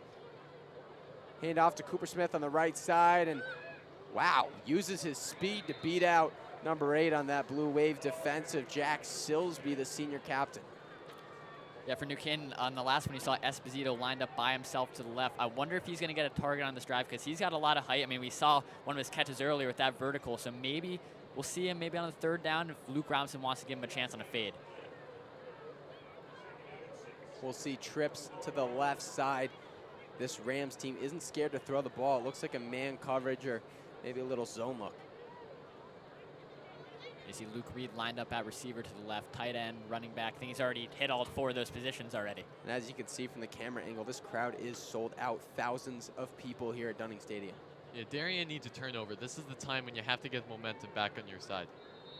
A snap and a flag on the play. Let's see who it's on. This is a big one, most likely a false start. It's on the offense. It's another delay of game, I believe, for New Canaan. So that's 2 straight. And Lou Marinelli, that's something he's got to talk about in the halftime locker room. You can't be taking 40 seconds to snap the ball. Well, look, I think this is why Coach Marinelli's upset, is because the play clock isn't working. So those players can't see anything. And maybe Marinelli got the timeout off in time, but it's really hard to know when to snap the ball as a quarterback, to know when to get it going, as you don't have that NFL helmet technology, and the play clock isn't visible. Yeah, Marinelli, he's talking to the refs about that right now, pointing in the area of the play clock. I mean, obviously you're going to get frustrated throughout the game if you can't see the play clock, as you mentioned there, Gray. And look, Marinelli obviously very frustrated as his trick play didn't work out before, so, that sucks when you use a play like that of such trickery that you can really only use once, and then doesn't go your way. The refs go with it in a different direction, and then something like this happens where your quarterback can't see the play clock, he doesn't want to snap the ball, and you get a delay game.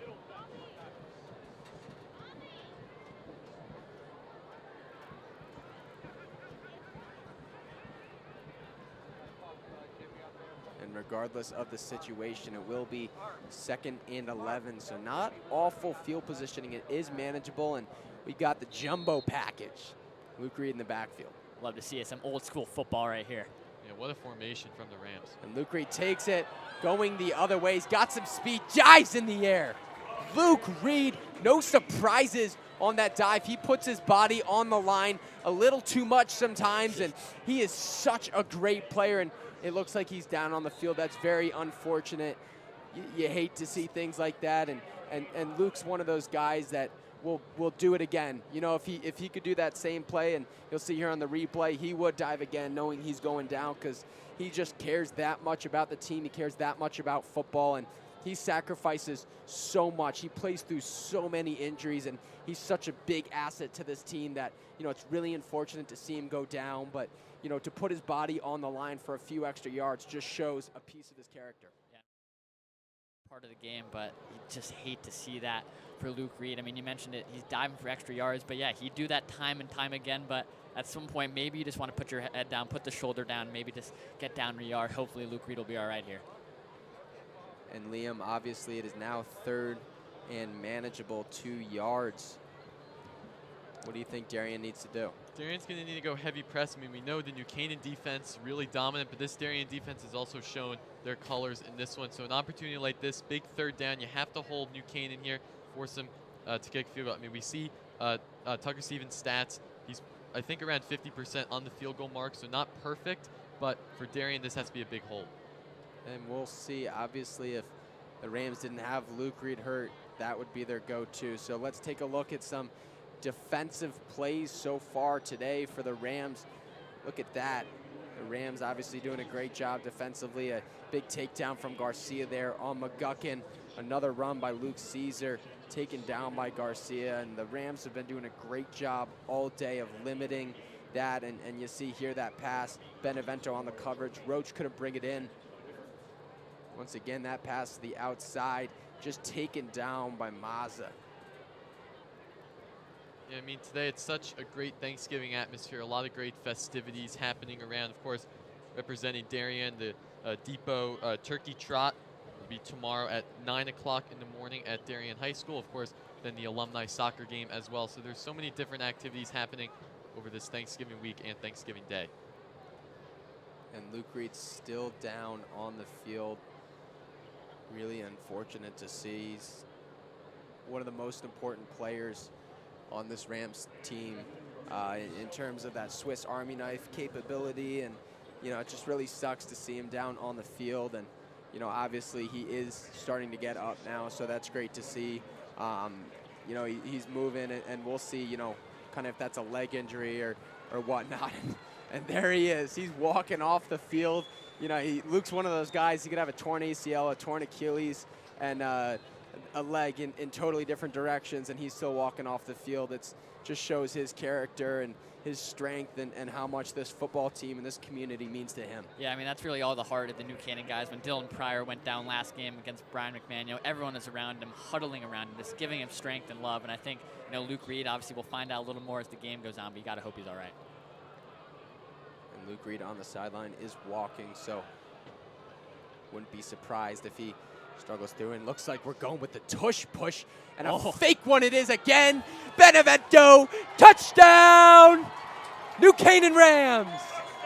Jimmy Nugent, offensive coordinator. What a play call. We saw something similar when you called the game against Wilton. It looks like it's a tush push that the Eagles love to run so much, and it just fakes around on a little reverse sweep to Benevento, his 2nd of the day. Yeah, that is like an NFL play call right there. Alex Benevento, senior captain. I mean, another great play call from the Rams and getting into the end zone. And look, no surprises there. This Rams team has been just out-coaching everybody and just showing by what they were able to do there and that fake tush push, which I honestly thought they were going to run the real one. But, you know, we've seen that earlier this season. It's a remarkable play call. The extra point is good, and someone's going to have to get a new hood of their car because Tucker just put a dent in that one. But the score so far, 21-3. Yeah, going back to that touchdown play. And that's the thing, if you're the Darien defense, it's so hard to take a look at the replay. It's so hard to stop the tush push. So everyone, all the defensive linemen, especially the D tackles and the nose guards, they collapse in on the center and the guards. But Benevento can just pull away to the left side as long as your left tackle secures the block. And look, I know Darien didn't have a lot of time to think about this, but you got to think if the Rams are going to do a tush push, they're going to give it to Alex Russi or or obviously Luke Reed's hurt, but you got to think they're going to give it to Alex Russi under center because he's more that running quarterback that's probably going to squat a lot and kind of be that Jalen Hurts comparison. But, you know, nonetheless, what a play call. Let's take a look at the scoring drive from New Canaan. Obviously the fumble here when Luke Caesar bounces out and that ball goes down. The recovery, we missed the number there, but I mean, just the Rams' capability of that drive to turn things around, and obviously another great punt by Luke Reed. Just everything's going their way today. Yeah, New Canaan has really led the possession time all game, and you see Alex Benevento, 1 reception, 2 yards today, puts a touchdown there on his name. But for Darien, this upcoming possession is going to be huge. Before halftime, they need to have a quality possession and get a touchdown on the board. 6 minutes here. Stevens with the squib kick. That one touches a defender, and the Wave will just go down on it. Doesn't even look like they have possession now. That one held between the legs of number 29 on the returning team. That is unlisted. Herget, sorry, Thomas Herget. Yeah, I mean, New Canaan, I think all 3 aspects of football, they've been playing excellent. Offense, they're scoring, right? Defense, forcing turnovers, and special teams. You already have the kick return touchdown. All 3 levels of the game that New Canaan has been playing so far has been excellent. Darien will take over from their 29-yard line, 1st and 10. They need a possession here, a good one. 6 minutes left to play in the first half. We'll see what Rolab can do. He's got to stay composed. Can't look at the scoreboard in a situation like this, and we'll see what Darien does. Drops back to pass pressure, and Kevin Roach over the head of Benevento, a gain of 21.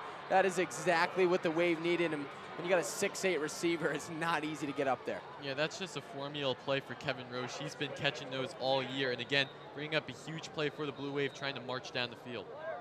And a heartbreaker for the Rams. Benevento's down on the field. We'll watch this replay of the throw here. What a throw and cut out there. It's really unfortunate to see Benevento down, holding his knee the way he is. It's one of the worst things in football is injuries, and the Rams just took 2 of their top players out of the game with injury. We'll see if they return. Obviously, we're praying they do for the Rams fans.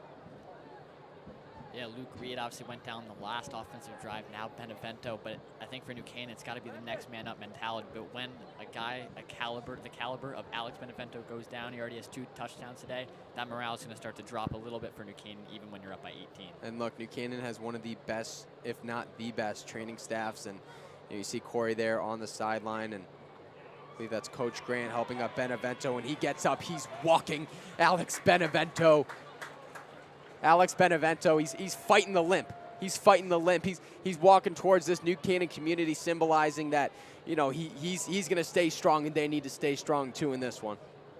Yeah, the Darien, New Canaan, I mean, you know it's a rivalry, but both of these towns have a lot in common. They come together in situations like this, and this game is just the pinnacle of it.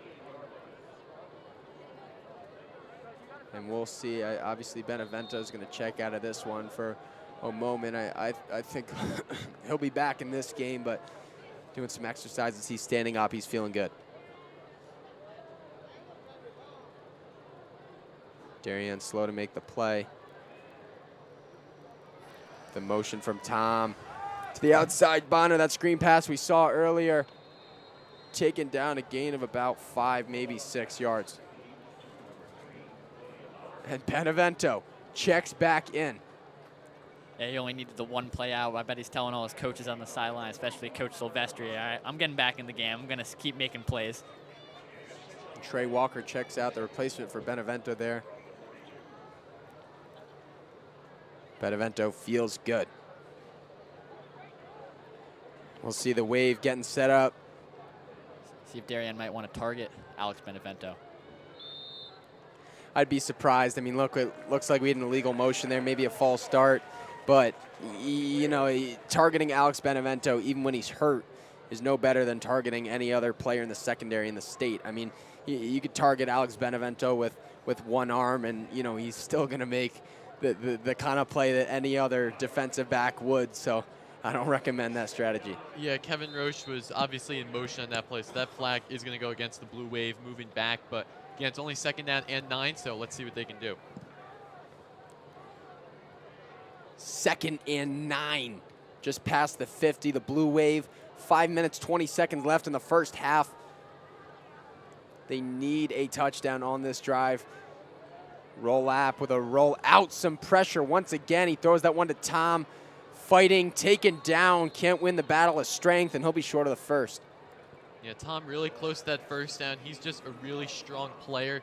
Knows how to grudge through that New Canaan defense, and right there, it's just the aspect of it. And look, I think part of that was strength in numbers. I think that's what the Rams defense does so well, is they support each other. You got one guy to wrap up Tom, and you know, nobody's bringing down Tom one-on-one, but when you got a swarm of Rams defenders, you know, I really think they can take anyone down, as they did. 3rd and 1. Charlie Tom with 4 touchdowns, 18 receptions on the team. 2nd.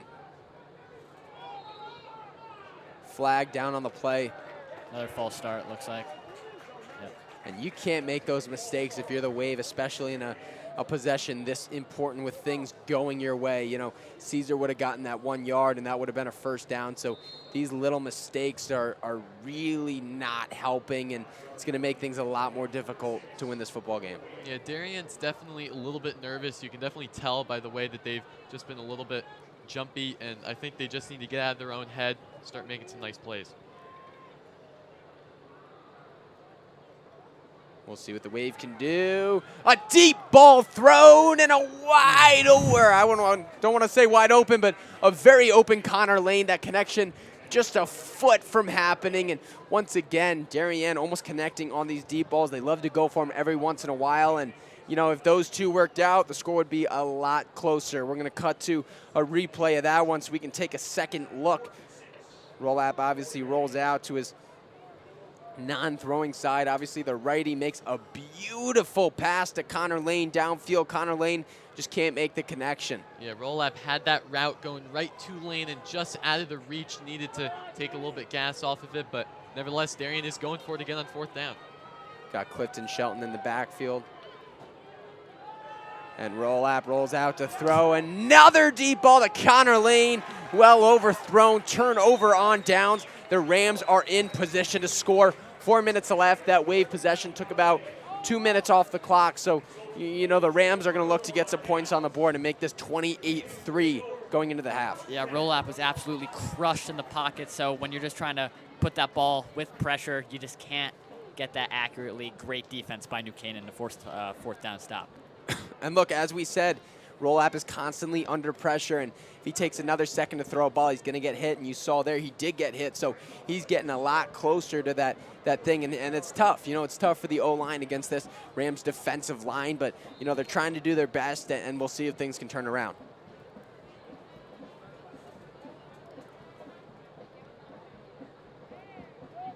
And here's Cooper Smith on the run. He goes down, no gain. Yeah, we haven't had to call Cooper Smith's name too much today. You know, a few rushes. Has had a few inside rushes, not too many on the outside. So New Canaan maybe kind of moving more towards that passing offense that we want to see from them. Yeah, again, right there is just a statement from the Darien defense. They need to hold this surging New Canaan Rams team. They're pretty much having a field day out there. They're moving the ball on the offense. They're doing well on the defense. So right now, they're going to need to hold them. We'll see. This Wave defense has looked very strong all season, and they're going to look to continue that here today. A little confusion between refs and I think just telling the New Canaan sideline to get back. Don't want to issue a sideline violation there. Rams getting a little into the game on the sideline. Everyone wants a piece of it. Players walking onto the field during the play.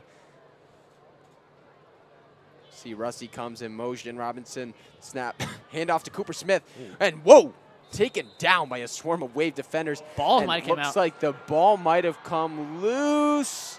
Let's see, refs haven't. See, the referees are really close. It looks like with the way Briggs McGuckin is looking, it looks like it's going to stay with the Rams.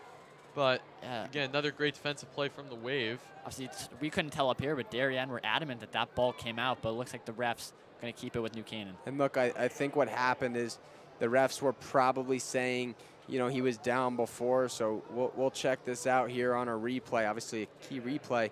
Cooper Smith takes this one and gets hit pretty hard. That ball hard to tell from that angle. Really. Look, Looks like he was down by contact, but yeah, contact, and then maybe that back knee.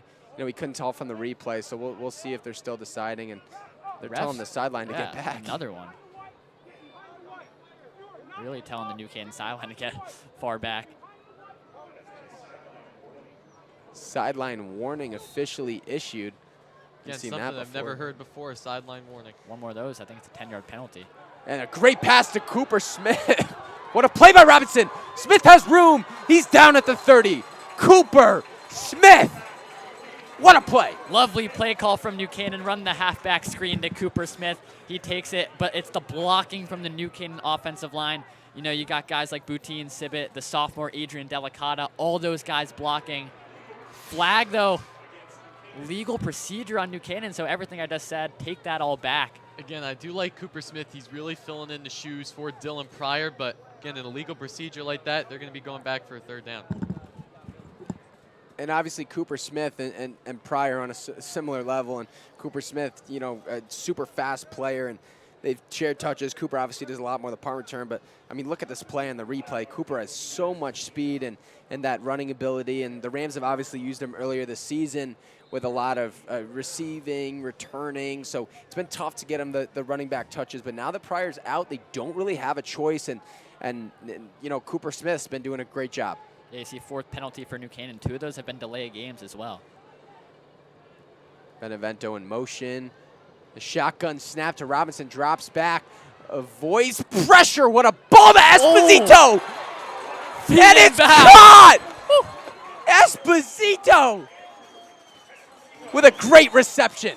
Yeah, Esposito, you only need 1 foot. That ball is in, and a huge first down catch there from the Rams. The sophomore wide receiver, Andrew Esposito, with his second big catch of the night. Perfect throw by Luke Robinson, playing to the back shoulder of Esposito. And it's hard not to get excited when you have a sophomore making that kind of play, moving the ball down the field with 1:49 left in the second half. The fake handoff and the option. Robinson has some space to the outside. What a block by Mike Smith, and Robinson's going to go out of bounds a lot more than a first. So we'll take a look at a replay here of the previous play. The huge play from Robinson to Esposito. I mean, just look at that look off and evading pressure.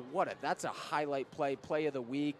What a reception right into coverage that was caught on Morgan Rubenstein on the outside. Yeah, again, that last play, the Rams did a nice job on the block. I saw number 7, Michael Smith, push away that Darien defense and create that open lane for Luke Robinson. Got a little scared there. I didn't want, it would have been unfortunate for the Rams if that one got called back, but what a play by the quarterback. Ooh, and some trickery once again on a block by Rusty. Alex Benevento, touchdown, 3rd time we're saying his name tonight. Am I surprised? The answer's no. What a play. I mean, we said that in almost every touchdown for the Rams. It's what a play call again by Jimmy Nugent. Running that double reverse. Alex Benevento gets it. There's no one even close to him. Number 3 on the night for the senior captain. I mean, you look at a play like that and you think, where does that come from? Who thinks of a play like that? It's so genius. It's so perfect. And, the Rams' ability to execute what the coaches are putting on the field at practice and all these trick plays, it's remarkable. Yeah, it was Daniel Farina. He was the offense coordinator the last couple seasons, obviously now the head coach at Newtown. So Jimmy Nugent kind of taking over the responsibility of running the offense. And from the play calls we've seen, it's been great for New Canaan so far. And the kick and hold is good. No surprise. The same car just got hit, but we're going to have a replay here of that touchdown by Benevento. So take a look at this one, and you're going to be very excited all at home to see this replay. I mean, look at that, the fake handoff to the reverse, and Rusty right into Rubenstein, just a textbook block, giving Benevento the space. And, Benevento doesn't even need the space, to be honest. He's going to make a play, but if you give him that much room, that much open field, that Darien secondary didn't adjust quick enough, it's a touchdown. Yeah, that all starts with the fake from Luke Robinson. You really got to sell that fake handoff to Cooper Smith, bring the defense over to that left side, pitch it over to Benevento. He's gone 28-3 New Canaan. Yeah, right there again. That's overall, that's a very statement offensive drive from New Canaan. I really have no words to describe that. I mean, they're up 28-3, and it's not even halftime yet. This New Canaan team, they're just really rolling. 28-3, that drive summary, 5 plays, 57 yards, 2 minutes, 22 seconds. you know, we said with 6 minutes left, is the Wave going to get the touchdown on the drive? Is this enough time? And in that time, we've had a turnover, obviously, and then the Rams score a touchdown to make it 28-3, and we still have 1:30 left on the clock. Yeah, I mean, 28-3. I'm sorry, Falcons fans. You're all too familiar with that when you guys lost to the Patriots in the Super Bowl. So I'm not going to say that this game's quite over because we've seen it happen before. And we'll see if the Blue Wave is going to compare to the Patriots. But, you know, obviously they're going to have an opportunity here, looking to get some points on the board before the half. And to be honest, if the Wave gets a touchdown, 28-10 is not that far of a game. You know, realistically, 28-3 sounds significantly further than 28-10, even though it's only a score apart. Yeah, I think if the Blue Wave want to stick in this game, they need a score here, and then they get the kickoff after halftime. So right there, you can put up 14 points on the board. But again, that all matters. This Darien offense really has to put the accelerator on. And we'll see. Obviously, that injury from Benevento didn't stick, and I guess we'll see if Luke Reed's going to check back into this one. He seems to be standing on the sideline, so we'll see how that goes. Roll up, the pass to Luke Caesar, hit from Mazza. What a hit, but Luke Caesar with a great gain and a great connection from Rolap.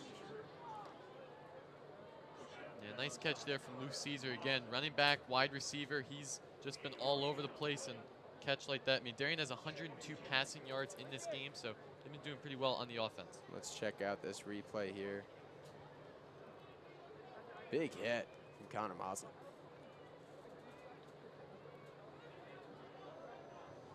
Rolap drops back to pass under constant pressure. What a hit, but Luke Caesar hangs onto it, and what a play by him. Yeah, one-handed grab there from Luke Caesar. That's going to be on the highlight tape. What a catch. It brings up a Darien first down. And a hurry-up offense is in session here. We're going to check out a replay from that one as they look for that play call. Yeah, what a catch by Caesar. Michael Smith laying the hit stick. You know, he flicked the right stick up there if you're playing Madden. What a big hit, but a great catch by Caesar. Rolap drops back, finds Caesar once again, but he's brought down for no gain. Play by Michael Smith. We've got a flag down on the field. See what the penalty marker is. Face mask, yeah. So that's going to be against the Canaan Rams face mask, so the Blue Wave's going to get a nice break and get some yardage on that one. And those face mask penalties, that's New Canaan's second so far today, and obviously they're huge penalties, I believe 15 yards. So they can hurt a team. Yeah, the Rams have been giving the Wave a lot of penalty yards, so right now Darien's just got to bring one right into the end zone. And it looks like that's only a 5-yard penalty. That really won't hurt the Rams that much. Some confusion with the chains. Yeah, 1st and 5, so I guess, you know, reset of the downs there, but. Reset of downs and a 5-yard gain. The pass to a wide open Will Bonner. Can Barnard chase him down? And they're going to go out of bounds. Great play, 45 seconds on the clock. And you got 2 timeouts, but you do want to save them because this could come down to a tight second half. Yeah, Will Bonner, again, right there, making a huge play for the Blue Wave, running out of bounds, getting the yards. I think that was 15, 20-yard gain for the Blue Wave. So right there, again, moving those chains. And we'll check out the replay here. That pass to Will Bonner, a seamless ball chased down by Barnard and runs out of bounds. Yeah, now you're 29 yards out, Darien. You got to get 7 points on the board here before the end of the half. We'll see what Rolap does. Looking for one of those 3 receivers, and you just can't do anything against this Rams defense. And that ball is loose. I don't know if Rolap was down. I think the ref saying he's down. Great pressure by that New Canaan defensive line again, though. And there's,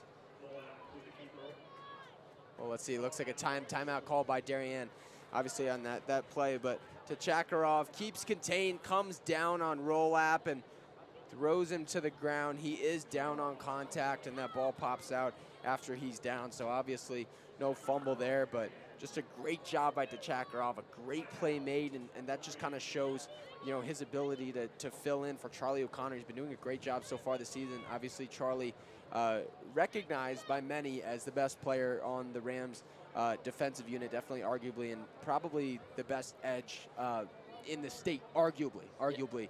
Charlie O'Connor's a very talented player, definitely going to end up playing somewhere in college, and that injury earlier this season definitely hurt him. But Tchakharov has been stepping up. He's had great efforts, in games like this, and it's showing. Yeah, I mean, he's kind of a two-way linebacker. He's so good at dropping back in coverage, but as we saw in that last play, he can step up and sack the quarterback. So Rolap, and then number 33, Clifton Shelton's in the backfield. Rolap takes the snap, a fake handoff to a wide open Tom, and a hit from number 24, Trey Walker, who's in this game. Gain of a few, but most importantly for the Wave, Tom gets out of bounds, so that'll stop the clock. 30 seconds left on the play clock and 1 timeout. Yeah, this Darien team has 30 seconds to get a score. This is a huge opportunity for them. They need to put 7 points on the board. And it's going to be a quick offensive effort here. Rolap rolls to the outside, being chased down by Miles Chisholm. Throws that one away. No receiver in sight, but I guess you had Roche up top.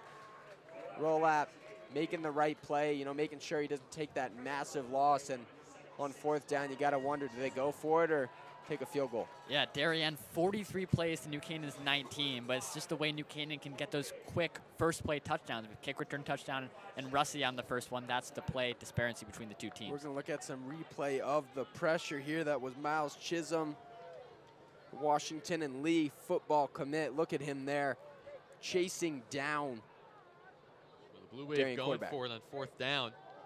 Oh, fake reverse. Rolap has a lot of pressure. Can he find a receiver? He can't. Ryan Leahy on the coverage and a few Rams on the pressure. So the Rams once again stop the Wave on these 4th down tries. I don't know if these 4th down tries are the right move. Obviously, you got to play aggressive, but I disagree with the first one. I get that one, but I just think that first call with the 4th and 10 was a little unrealistic, especially because they weren't out of the game. Looks like Robinson's just going to take the knee down and send it to halftime here. And obviously, you got to be ready if you're the Wave defense. Anything can happen. So, you got to be ready, especially with the Rams defense and what they've been able to do so far. The Rams offense and these trick plays they keep calling, you got to wonder if they're going to run a fake spike or something. So the Rams, obviously they had the first half. 28-3 is our final score in the first half here. Ryan, thoughts? Yeah, I mean, New Canaan, it's just been a phenomenal display from them. Obviously, the kickoff return from Alex Benevento on that first play. Alex Russi taking it to the house on the first play of scrimmage from New Canaan, but also forcing the fumble, and it's just been a great showing from both the offense, but especially the defense and special teams. Liam? Yeah, New Canaan has been nothing short of what we've seen from them all year, but Darien, going to the locker room, they're going to have to come out. They're going to need some spark coming in this one. New Canaan's just been all out, all over the offense, defense, so Darien definitely has a lot of goals for the second half of play. And Darien needs, they didn't get that last touchdown there that they were looking for, but they're obviously going to look to have a strong second half. And, the key to the game for them is going to be to get good defensive coverage. You're not going to be able to win the game if you keep allowing points in the second half. And really, they're not able to afford any more points right now. So we'll cut it down to a sideline reporter, Ever Campbell, with an interview with Coach Marinelli. Hi, I'm back here on the field. I'm here with Coach Marinelli, the head coach for the Rams. Coach, right now the Rams have been up 28-3 and it's halftime. What have the Rams been doing good so far? Well, I think, we've got some pretty skilled athletes that have done things almost all on their own. I don't think we're playing particularly well on either side of the ball right now. I think we've really got to go back and stop. We've been fortunate that we've had some good athletes to make some plays, but we've got to kind of go back. It's not the way we usually play. We're usually a little bit tighter than this on defense, and so we have to go back and make some adjustments at halftime and see how we do. But they're a very good team, and we got our hands full. What are these adjustments you today? We got to give quarterback a little bit more uncomfortable. I think he's standing back there and we're making a 7-on-7 game out of it. And I think offensively we just have to kind of go back and eliminate the stupid penalties. We've hurt ourselves more than they've hurt us. Well, thank you so much and have good luck Thank you very rest much. Of the game. Okay, I appreciate it. Okay. Thank you. Bye.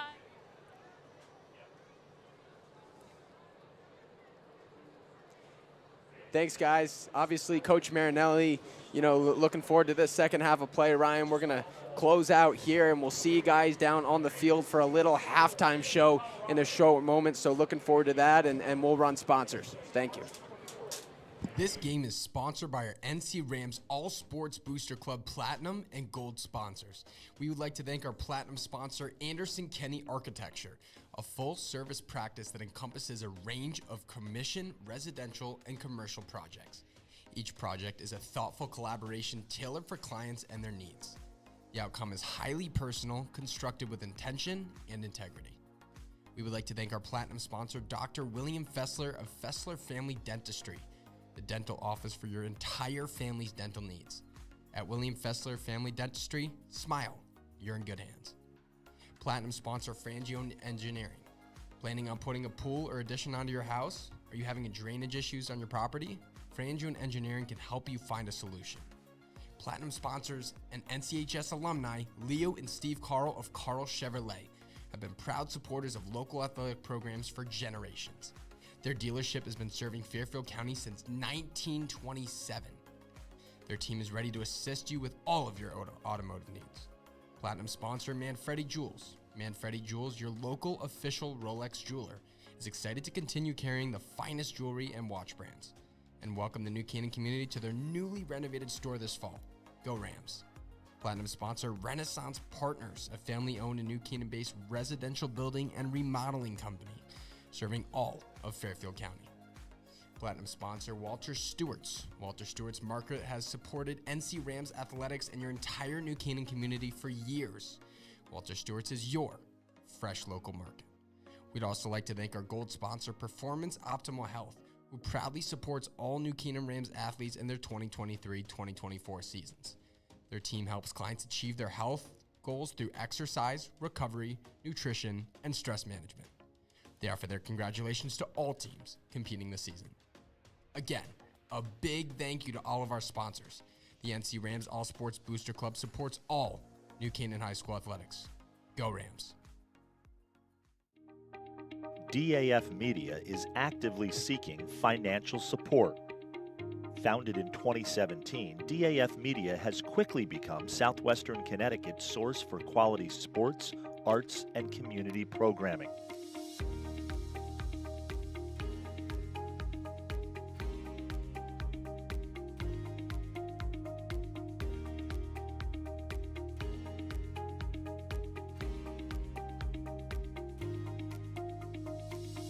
If you like what you see on the DAF Media Network and want to help us continue to deliver high-quality broadcasts while teaching lifelong STEM, communication, organization, and leadership skills, please email us at sponsor@dafmedia.org.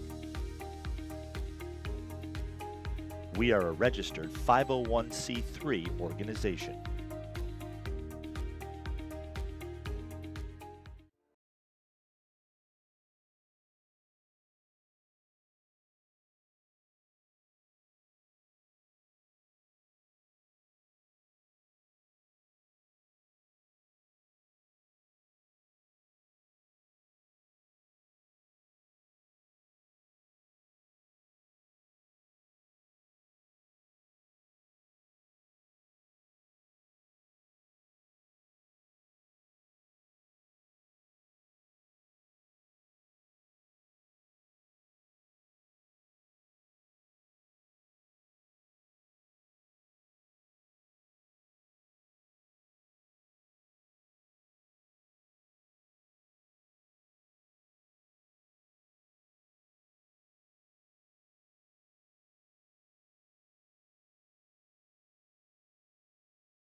So obviously a very impressive feat.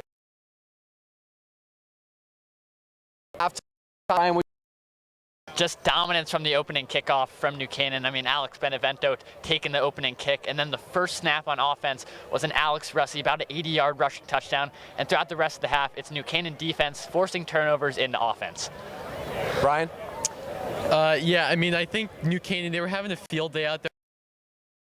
They're dominant all around. They know how to pass the ball. They've been rushing really well, and their defense has been equally strong. This Darien team, they really need to come out here. They really need to have their goals set. And I think if they want to beat this New Canaan team, they just have to start from scratch, pretend like the game's just started.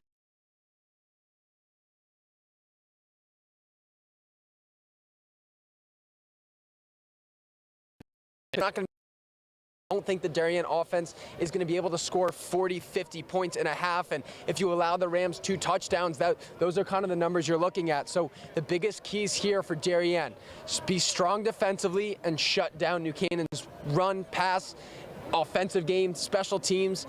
It's tough. And it's going to take a lot. And the odds are definitely in New Canaan's favor for the second half, but there is still hope for Darien. Obviously, you brought up the Super Bowl of Patriots and Falcons. You know, the prediction is a lot higher than I think we thought. The score prediction, we thought Darien's defense would look a little stronger. The Rams did come out on top, and you know, to be honest, I'm not super surprised. I think the Rams have a super strong playbook. They have the guys to be successful. I think there's so much talent on this Rams offense that hasn't even been used yet. You've got wide receivers like Will Langford and other guys who still haven't had that first reception, and there is so much talent left to be used, and I think if the Rams can use that talent, they'll come away with this one.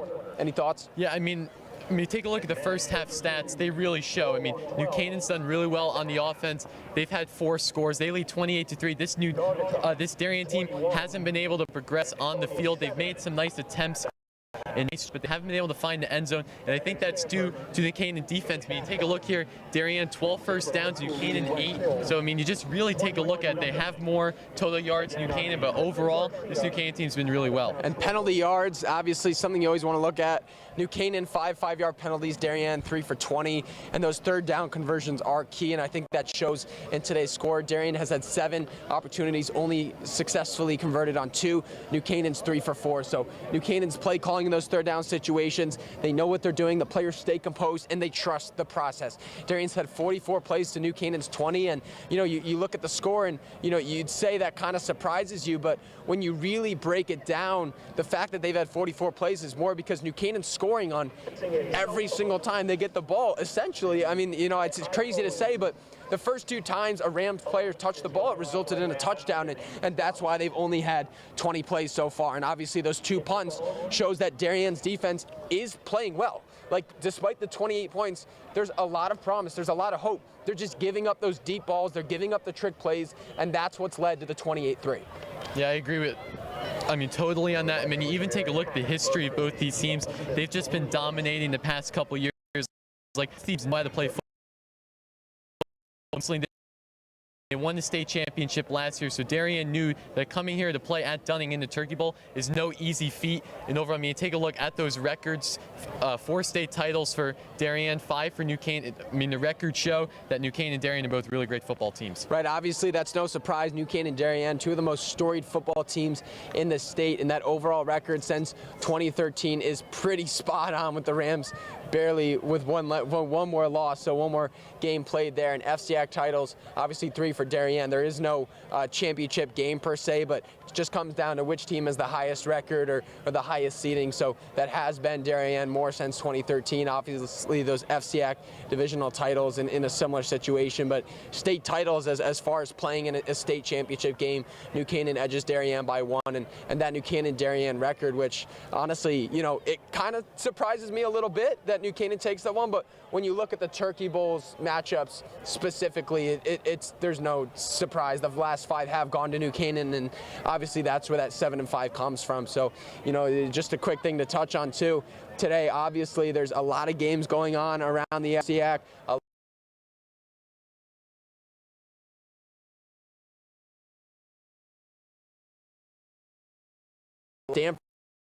Stanford's hot, 28-0. Ludlow, those would be the two teams I would expect to have a 6-2 score at Ludlow Ward. St. Joseph's Trumbull, obviously no scores there yet, but McMahon, Norwalk, McMahon taking this one away, 32-12. I wouldn't say I'm surprised. McMahon's done well this season. Staples, Greenwich, 14-7, which is actually probably the biggest matchup arguably in the state as the Class LL top seeds, and Greenwich is obviously ranked right now as the #1 team in the state, 8-0. Yeah, Staples and Greenwich, that's most likely the FCIAC championship, two of the most highly rated teams in the FCIAC, and Staples right now leading the Cardinals 14-7 really shows that Greenwich is overall a beatable team, and that furthermore in the Class LL state playoff rankings that Greenwich, if they lose that game, they may drop the #1 seed. And that's all from us in your 2023 Turkey Bowl 29 halftime show. Myself, Gray Tomasco, to my right, Liam Tomaszewski, and to my left, Ryan Bell, signing off on the halftime show. We'll see you back up in the booth. Thank you.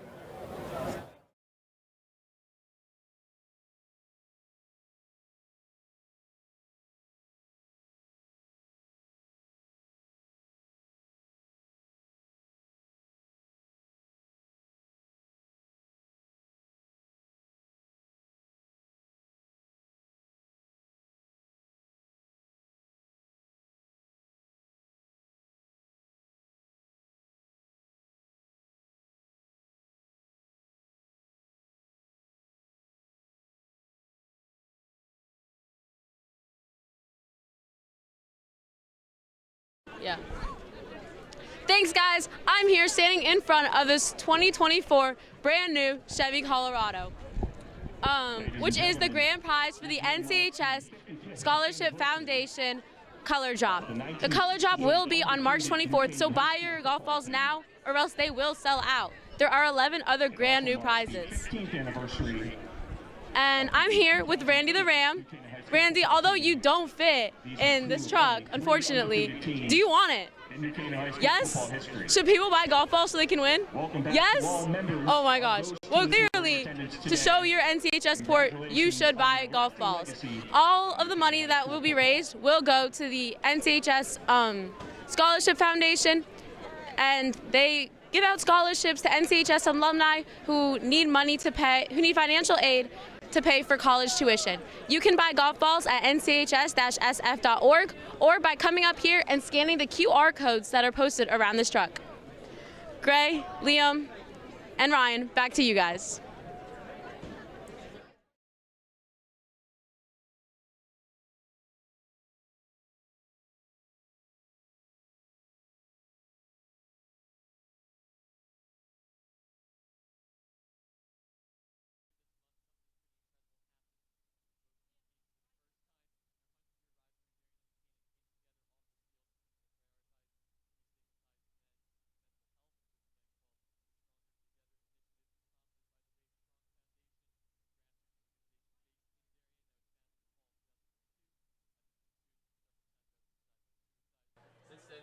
Of parents, students, teachers, coaches, and local businesses, and made it their mission to break down the stigmas of mental health, remind each other it's okay to not be okay. More than 200 players and coaches participate in the event, including Blue Wave head coach Andy Grant and Rams head coach Lou Marinelli.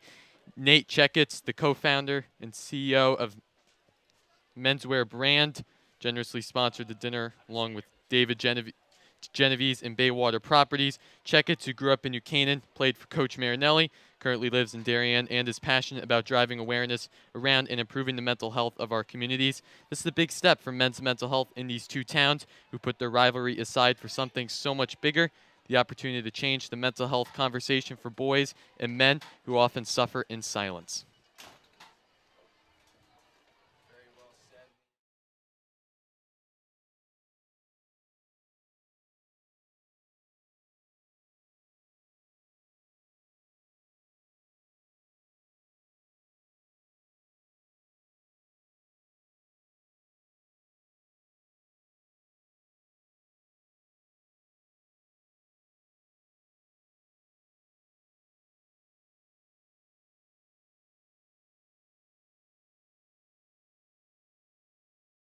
Support the NCHS Scholarship Foundation. Purchase a golf ball. Someone will win a brand new 2024 Chevy Colorado. The NC Color Drop will take place March 24th at Waveney. Check out the truck today. located at the entrance of Denny Stadium. Already have a truck? There are 11 other great prizes too, including a $2,000 gift card to Walter Stewart's Market. All proceeds will go directly to NCHS graduates who rely on financial aid to help pay their college tuition expenses.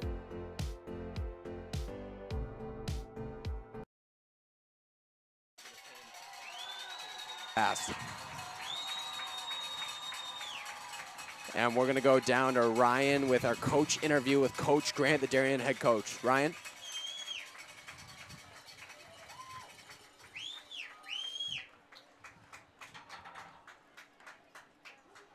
And the Rams just took out. We'll head to Ryan in a sec, but you know, the Blue Wave obviously coming out first as the away team, so everyone's getting warm. You want to stay warm in the half, so now we'll send it down to Ryan Dahlquist with Coach Grant. Ryan? And welcome back here to the Darien sideline. Alongside me, I got Teddy and I got Coach Grant. Coach, not really the opening we were looking for in that half. Is there anything you'd like to say and any kind of ideas you'd like to have forward? Yeah, I mean, 4 big plays or four critical plays cost us 28 points. We lost a turnover in the red zone. Had a play called back. We're there. I mean, I think if we have a good second half, we can see the game kind of tip. Look forward to seeing what we can do in the second half. Yeah, I think both these teams out here coming in with some pretty strong records. A lot of history between them, a lot of history in this Turkey Bowl. And thank you, Coach Grant, for those words. A lot of game left to play. Certainly not over yet. Teddy? Back desk. Thanks, Ryan. And as some of you might saw if nice you were in work. attendance today, but if not, just both received an award, I believe, for a sportsmanship-related thing. So that's awesome to see both towns receiving an award at halftime. Obviously, very special for the parents. You get to come down onto the field, and it just shows how much character your son has and how hard that he's worked to produce, you know, this, because it's not easy to show up on Turkey Day and put this show on the field in front of thousands of people, and to be honest, you know, almost close to 100,000 in terms of total watching and everyone who's seen the game. So it's really a remarkable event and truly a special thing that both towns have put on for the last 29 years. And you know, now with no ties, we obviously get a result, but back in '03 there was that tie, which probably wasn't very fun for either team. So obviously a lot of anticipation building here in the second half. The Wave needs to do something to get back on track here in this one. They're kind of slipping away in that first half, but they're going to have a second opportunity here to come back, a second half of play. Obviously, if New Canaan can score 28 points in the first half, so can Darien. So this is anyone's game, to be honest. And, you know, obviously the Rams have a very hefty lead of 25 points. But, you know, we talked about some of the keys. What do you think Coach Grant told his guys in the locker room? I think he just said you have to get out there and you have to go early. Again, this Darien offense, they have the weapons. This Darien defense is a really solid defense. But here we haven't seen it so far, but I mean, they are capable of doing this Darien defense. They have the linebackers. They have the strength. But this Darien offense at the helm of quarterback Ben Rolap, I mean, they can do it. They just have to get the ball in the end zone. Brian? Yeah, I mean, I think Coach Marinelli just keep playing the way you've been playing. 28 points in the first half. Special teams defense really kind of showed us that they've been doing really good. And I think as long as the offense can just stay consistent with what they've been doing, I think New Canaan's got it for the second half. And obviously Darien receives the ball. Coach Marinelli just taking the field now, and he's a little surprised they're getting going so quick. He looks like he wanted to talk to his players on the sideline, but we'll see. Coach Silvestri pushing him off. Marinelli still on the field. And the refs are going to see if maybe delay a game or something. Marinelli stopping the game himself. Nice.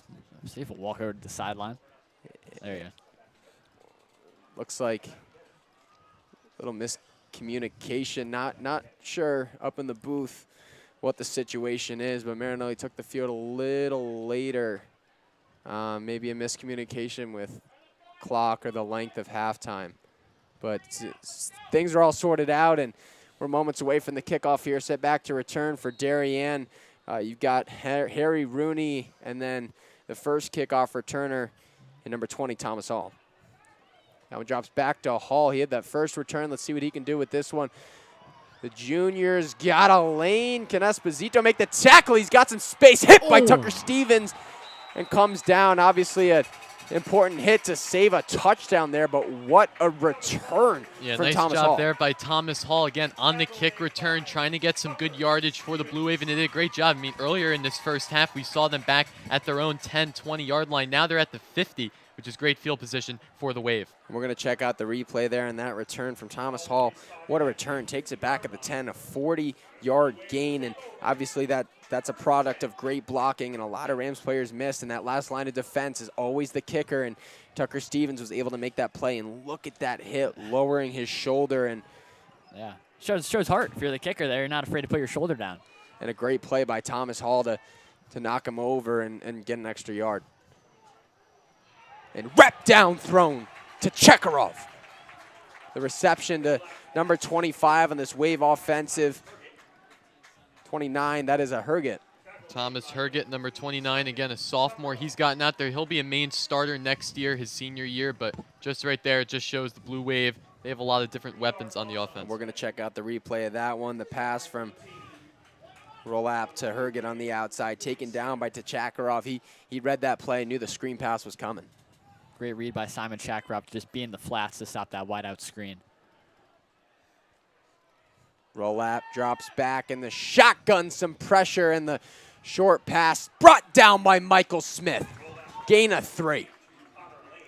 You know, we mentioned Michael Smith in the secondary. You got guys like Benevento and Luke Bappa. Michael Smith, he's been all over the field today, as he's been really the whole season making a good tackle there. Great play by Connor Lane to get that reception and get a few yards. We'll see that there. The short pass, and Connor Lane gets a few yards, but still deep territory. You know, 3rd and 9, it's manageable if you're the offense with a little bit of momentum, as the Wave does have right now. So we'll see how this one pans out. Yeah, got to convert. What was it, 2 for 7 in the first half for Darien on 3rd down? So you got to be able to convert these. And we'll see if they can.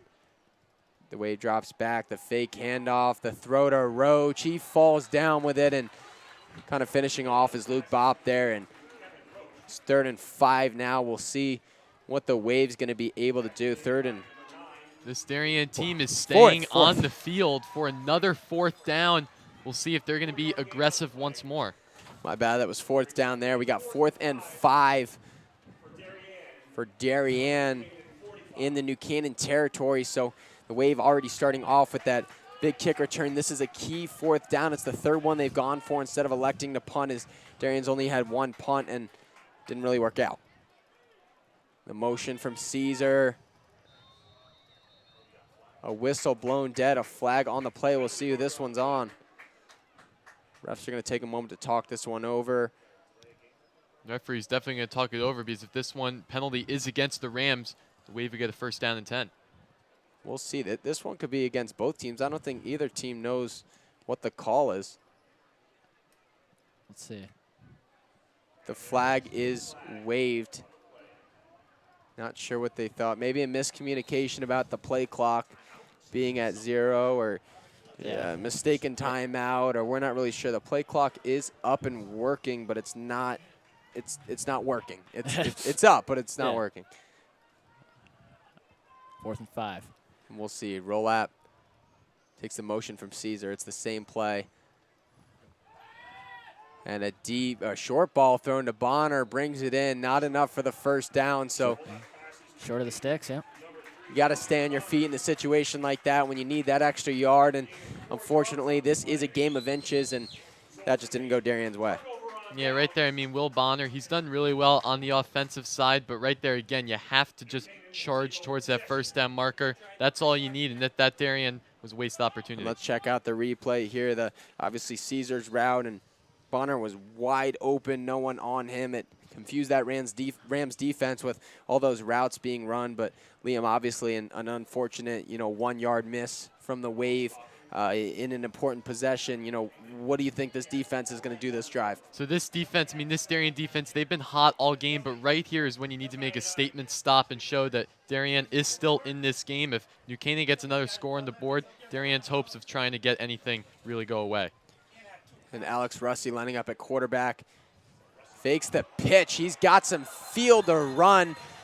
Russi brought down in Darien's at Darien's 38-yard line. What a run by him. You know, second time the ball's in his hands, and once again does an amazing job of just getting yards. That great fake by Alex Russi. Obviously had the 80-yard touchdown off the QB power in the first quarter right there. Just a fake pitch. You take a look at the replay. Fakes it to the left side. Russi on the QB power. That's going to be a guaranteed 10, 15, maybe even 20 yards for New Canaan. And you note he's running without that glove there. It's funny, when quarterback Luke Robinson ran in, he tossed the glove to Alex Russi to come in at receiver. Robinson drops back, looks for the screen, and the inside route. That one almost picked off by number 5, Ben Curtis. Yeah, Ben Curtis had a pick 6 in the game earlier in the season against Fairfield Prep, so he's been a prime linebacker for this Wave team. I'm a little surprised for Luke Robinson. I mean, he threw that ball into Alex Russi, but sophomore Ryan Brooks might have had a step on the cornerback there, so I'm a little surprised Robinson didn't want to give him the shot there. I honestly think Ben Curtis just made a great play there. You'll see here on the replay, that deep ball was there, but you know, I think Robinson was looking for that Russi connection. They have a great relationship, and you know, he wanted to hit him. That was probably the primary target, and Curtis just did a great job of breaking that one up. Shotgun pass, the handoff to Cooper Smith. Looks to find another lane, can't. Gaining none. And that'll be 3rd and long after the incompletion and the short run attempt. Yeah, this Darien defense done a good job. They've been forcing New Canaan to make these 3rd downs. I mean, look right there on the replay. Cooper Smith, nowhere to go. That Darien defensive line has been all over the place. And Brant Kisser, the junior, 6'1", did a great job forcing Cooper Smith. A little trickery from New Canaan, putting the offensive line on both sides, then getting together. They love that trickery, some pressure there, and obviously with pressure leaves people wide open. And Cooper Smith finds some field trip down by number 92. Will Barber saves a potential touchdown. Great cutback by Cooper Smith. I mean, if he still went up that sideline, probably would have stepped out or been pushed out, but he got himself about an extra 10, 15 yards just from that cutback. Another great call by Jimmy Nugent in the New Canaan offense. Cooper Smith really shows his athletic ability, making that deke to get around. I mean, you look at that replay, Smith is all over there. He's over on the sideline, then all of a sudden he's going towards the middle. Really a great running back. Great job by Cooper Smith. Been doing an amazing job this game. Rusty takes the snap, probably going to run this one, and no, he's going to throw it. Esposito with the catch. Yep. Great receiver for the Rams. He's been doing an amazing job all season. A huge catch today. Probably catch of the game, to be honest, earlier in the first half. So we'll check out this one. And obviously when Rusty's lined up at quarterback, the Wave's not going to expect him to throw the ball. They're going to expect him to run, but great job by him to get a ball off, and it's enough for the first down. Yeah, Rusty rolling to his left, obviously the weak side, but great corner route by Andrew Esposito, catching that and putting New Canaan inside the 5-yard line. And I don't see Luke Reed out here on the field, so I'm going to assume Coach Marinelli is going to want to rest him for maybe the state playoffs. They're going to put in Mike Smith at that jumbo position, and, you know, to be honest, with blockers. Was a flag as well. And it won't be enough. I thought he was going to get in there. I thought he had a gap. But great defensive play from Darien there to stop that jumbo set. I think they might have got a chop block on New Canaan there, so that's going to move it back about 10 yards for the Rams. And that is not a common penalty. But when it happens, great call by the refs to pick that one out. And that'll hurt this Rams offense. They're going to be 1st and goal. That's a 15-yard penalty. Yeah. We're looking at 1st and 20. Yeah, I mean, chop blocks, like you said, Gray, you don't see him that called often because I feel like offensive linemen, they're always going low, so that's kind of hit or miss on what they call it, but the refs there are going to throw the flag there. So 1st and 19 from the opponent's 19. The Rams looking for a touchdown here. They bring in their spread offense, trips to the right side. And let's see where Robinson throws the ball. A good route to Russi. A lot of space, and just like that, the Rams are on the 2. Yeah, Russi, really great pass right there. Finds an open man. Excuse me, I think Russi received that ball, but really great job by the Rams offense. Yeah, Robinson finding Alex Russi. We'll take a look at the replay, but now New Canaan is on the 2-yard line. Got another great route by Alex Russi to get 17 yards there, and now you got to imagine we'll see maybe a little jumbo or some trickery from the Rams. And Darien's student section has thinned out a pretty decent amount. New Canaan's, I'm surprised. Normally New Canaan's pleased, but we've got pretty good attendance from them today. I don't see many people lost. And some trickery there. Luke Robinson looking to take it himself, brought down by Briggs McGuckin, our defensive player to watch. Again, it looked like number 6, Alex Benevento, was going over that left side. Looked like he almost had the ball, trying to fake out the Darien defense, but again, making a huge crucial stop. And we'll check out the replay on that play. No gain, 3rd and 2 on the goal line. That's the thing for New Canaan, though, when you're inside the 5, there's so many possibilities from that one formation. You know, Robinson can keep, he can hand it off, a play-action fake. So we'll see what they got here with Luke Robinson. I think they give it up to the middle to Garcia. There's the handoff, the fullback dive, and a whistle. Penalty flag, that one on Darien, maybe a false start. Offsides. Yeah. All right, so that's just going to move New Canaan down to about the 1. Half the distance to the goal line. It'll be No third first, down yeah. and 1. The Rams 1 yard away from this end zone here. 5 minutes left in the 3rd quarter. Will we see the tush push? Maybe they run it, but look, I said it earlier. I thought they'd run it with Rusty, and they'll give it around to Mike Smith. Can he fight for the touchdown? He's fighting it. Alex Benevento pushes him. Refs, no signal. Down at the 1. Wow. Nice brute force by the Blue Wave, and we saw all the energy right on that play, forcing New Canaan to not make it past that goal line. And you got to know what's coming. You know they're going to run that to the outside and not up the middle. And I think there's some tempo. We'll see. And they do the Tush there for the Blue Wave, adding that extra force to force the Rams not in that end zone. Yeah, New Canaan, you're going to be a little frustrated there as we'll see some more angles. This was the Robinson tush push. We'll actually cut away from the replay. But yeah, New Canaan, you want to end with 7 points there, and you're at the 1 yard line. Robinson on the tush push. That's the thing. On the tush push, if you're going to score, the ref's going to call that quickly for a touchdown. That one took a little too long. Good stop by the Blue Wave defense. Well, let's see. Caesar and Tom in the backfield. So they did this last time when they wanted to get a little more space. They give that one to Caesar. Direct snap and they'll get enough yards to be safe from that end zone. But I think that Rams defense was looking to be aggressive and looking for a potential safety. Great tackle by Connor Mazza there. We'll check out a replay from that goal line perspective. Yeah, brought down by a swarm of defenders. But that's all that Luke Caesar was looking for, to create a little bit of space and a fake pitch, and Tom will keep that one. It's not enough. He'll be brought down. Maybe a gain of 1 or 2. Liam? Yeah, this Wave team has not been able to catch any breaks. This Rams team is just going full force. They're not giving the Blue Wave any opportunities. And right now for Darien, I wouldn't be surprised if they go just for a long ball, get a long pass, and get out of this backyard line. Tom.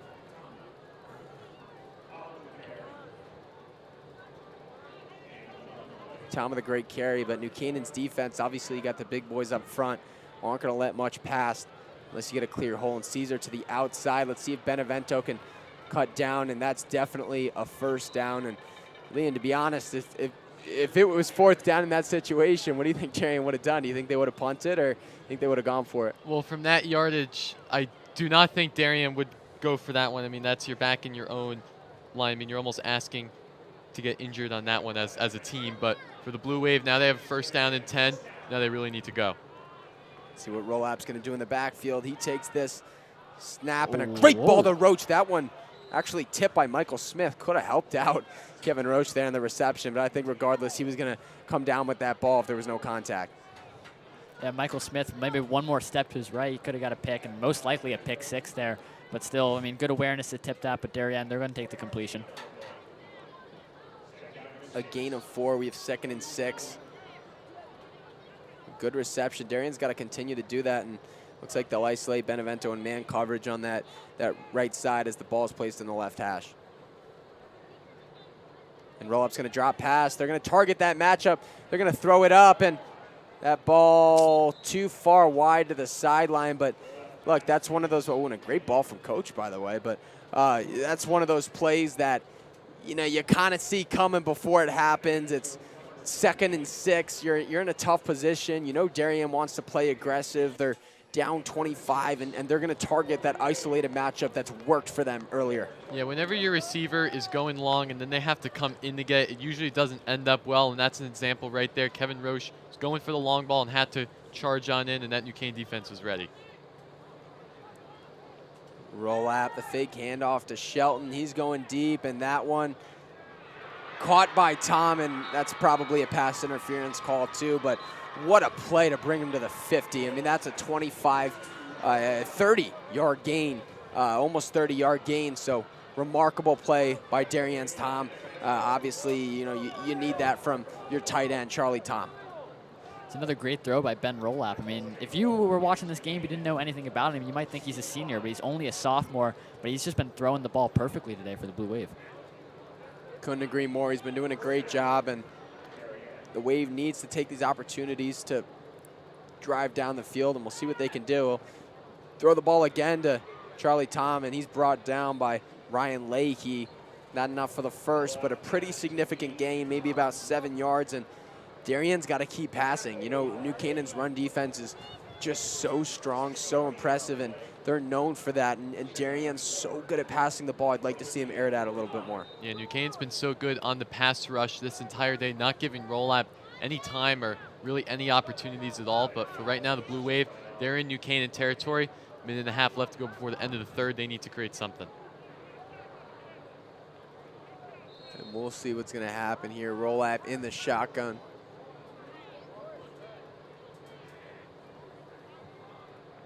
Fakes the handoff, and another pass. Some pressure from the New Canaan defense. Throws that one away. Great play by the quarterback to save the sack, but now it's 3rd and 4. Obviously, Darien struggling with third down conversions today, so we'll see if they can capitalize on this opportunity.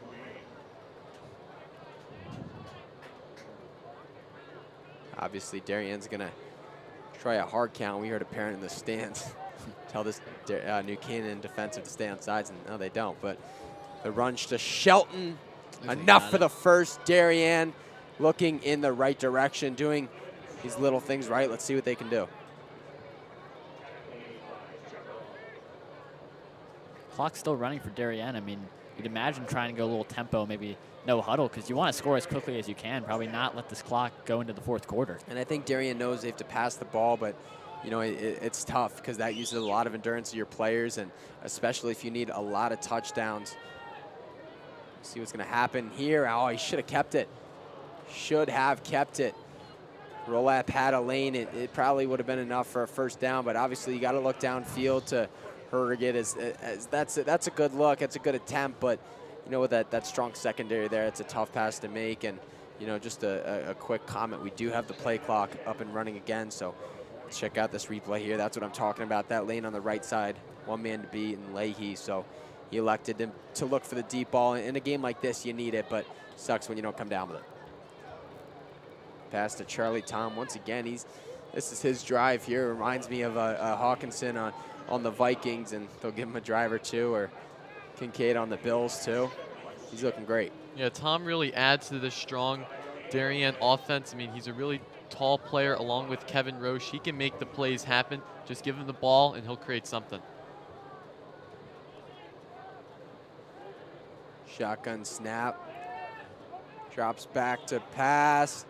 Benevento interception with some space to run to the outside.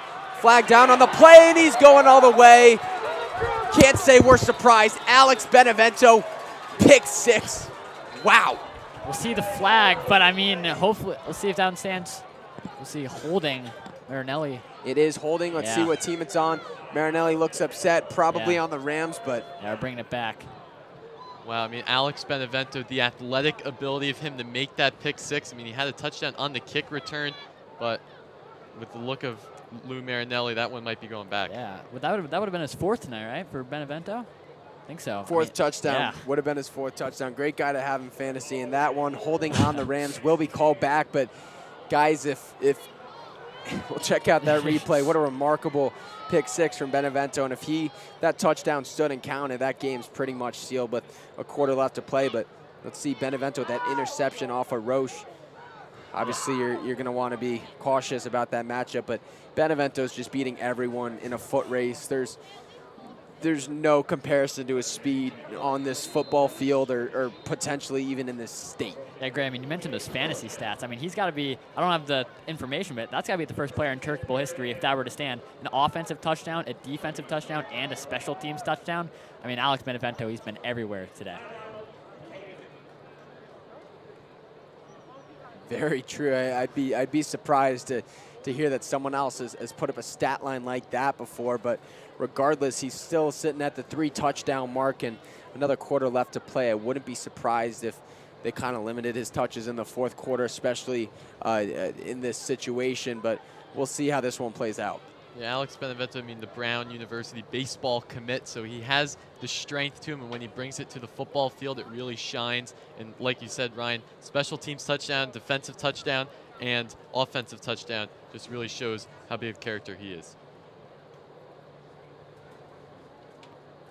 And we'll see here, obviously a timeout called by the Rams. Just reset a little bit, maybe give Benevento a rest after that big return and kind of calm everyone's nerves down. It's easy to get excited and shaken up after a pick 6. So we'll see. 8 seconds left in the third quarter. One more play to close this one out. Darien benefiting from that pick 6. It's funny to say, but that holding call gave him an extra 5, enough for a first down.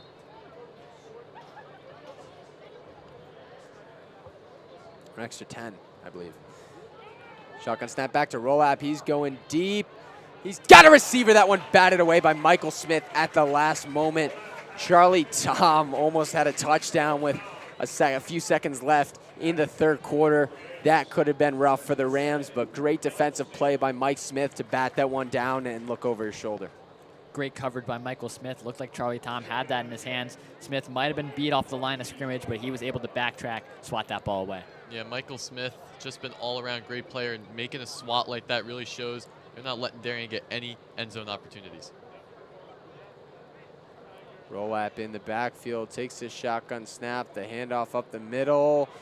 Shelton's got some room, brought down by Ryan Leahy. We've heard his name a lot tonight, or this afternoon. Taking us to the end of the third quarter after that one. That'll be the end of the third here.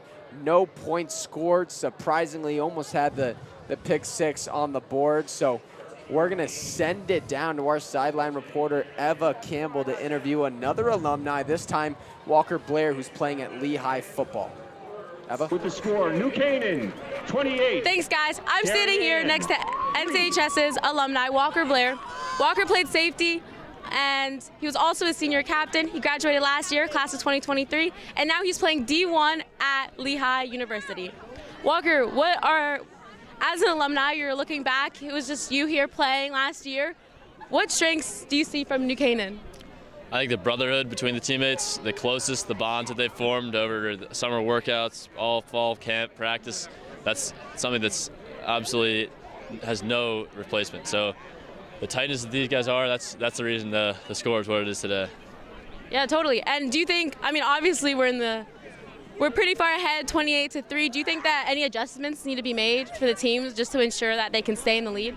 I don't think any adjustments need to be made, just to keep playing hard, finish out this game, go eat some turkey. All right, thank you so much for your time. All right, guys, back to you guys at the desk. Thanks, Eva. Great hearing from a fellow friend and a fellow teammate, Walker Blair of Lehigh football. He's been doing a great job so far. He did graduate last year, and for those of you on the broadcast, you might remember he was the guy playing with a club on his hand late in the season and still making plays with one-arm tackles in the red zone. So remarkable alumni and great to see him at the game. Ideal field positioning for Darien.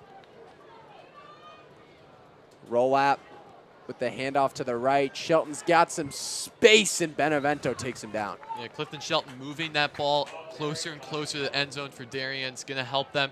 But right here, they're going to have to put a score, try to get some injury onto the New Canaan side. I'm going to check out a replay of that run. 6-yard gain from Shelton. He had some space. A little faster, he probably would have had that outside edge and maybe a touchdown, but It's a great stop by Benevento there. And a great play from Shelton. Rollout handoff to Shelton, the same play, this time for a touchdown. And taken down by Benevento again, but this time the 6 yards leads him into the end zone. So actually the same exact outcome, but Blue Wave just executed twice in a row. So Clifton Shelton, what a play. What a possession for him there, starting off the third quarter, and a big touchdown for Darien. If they hit this extra point, they're only down 3 scores.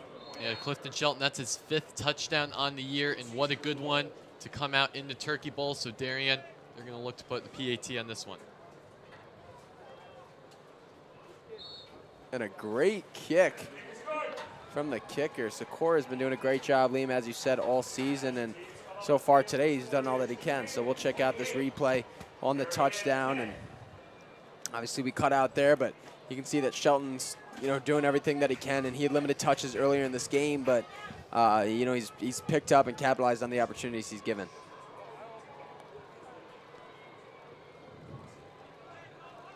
The Rams are gonna check out the wide shot here of that touchdown, and Shelton's got that gap there. Great job blocking Kevin Roach to give the Blue Wave their first score of the game. Yeah, now 28-10 for New Canaan. If you're Darien, you got to force 3 and outs, obviously 3 timeouts. You don't want to call those until about maybe 4 minutes and under. So if you're Darien, what you got to do, get a 3 and out, get it back on offense, and you just got to have quick possessions on offense to score to try and bring this game back. And we'll see what happens on this return. I wouldn't be surprised if Sikora's targeting another one of those little chip kicks to prevent a Benevento return touchdown. He's hungry after that pick 6 got called back because of the holding. Oh. And a botched onside kick. That one didn't go 10 yards. Look, I mean, you got to go for something like that in the game. I like the play call. I think the Rams were a little bit surprised by it. And fortunate enough for them, kind of went in their favor in terms of the ball not going very far. But that might not have worked out very well for the Rams. That ball made it 10 yards. So we'll check out the replay of that one right here. Yeah, I definitely don't think that was Darien's goal. And I mean, that ball barely went a yard or 2. But now New Canaan's got optimal field position. There's still plenty of time left to go in quarter 4. But if Darien wants to maintain that offense, they're going to have to really do well in defense here. And this Rams offensive line been doing a great job all day. I don't think they get enough credit for the work they do to protect their quarterback and allow the receptions that have happened. Robinson takes the snap and hand off to Cooper Smith. Almost brought down. Well, brought down by a swarm of Wave defenders. Liam Calabro the first. Blue Wave really attacking Cooper Smith on the rush, and right there it just shows what high caliber Darien defense can bring. First time we're saying Calabro's name so far tonight, but this afternoon he almost had that tackle and just lost his grip there, lost his takedown. Cooper Smith slipped right out of that grip and then brought down a second time by number 90, Brant Kisser, the junior. He's a guy that'll see time in big games, and there's his impact there on the field. 2nd and 15 for the Rams. Luke Robinson takes the snap, a handoff once again to Cooper Smith, who's got some space to run and a little tripped up, but he still makes something out of that.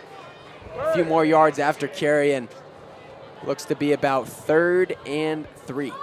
Yeah, that's what you want in 2nd and 15. Chunk yardage to try and set up a short 3rd down. Now if you're New Canaan, ball's on the 35, 3rd and 3. If you don't get this, you have 4th down in your back pocket if you want to go for it as well. Yeah, huge 3rd down save here for Darien. They need to really charge Luke Robinson at the quarterback, apply that heavy pressure, try to force another 4th down. Cooper Smith today, 10 attempts, 15 yards, 1.5 yard average, but it feels like he's been doing a lot better.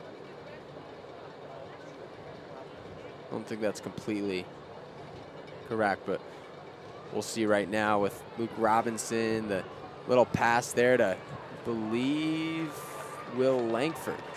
Yeah, Walker Brown on that tackle for Darien, and that was going to be really close to the 1st down marker. First catch of the day for Will Langford. I haven't had to call his name too much. Yeah, Will's a good player. He's got a lot of style on the field, and we'll check this one out here. He's lined up on the left side in that slot position, and Robinson obviously a great connection with him takes the snap, and then on this replay, Langford goes up for a block and kind of cuts out and a little 1-2 yard out route and makes a great play for the first down.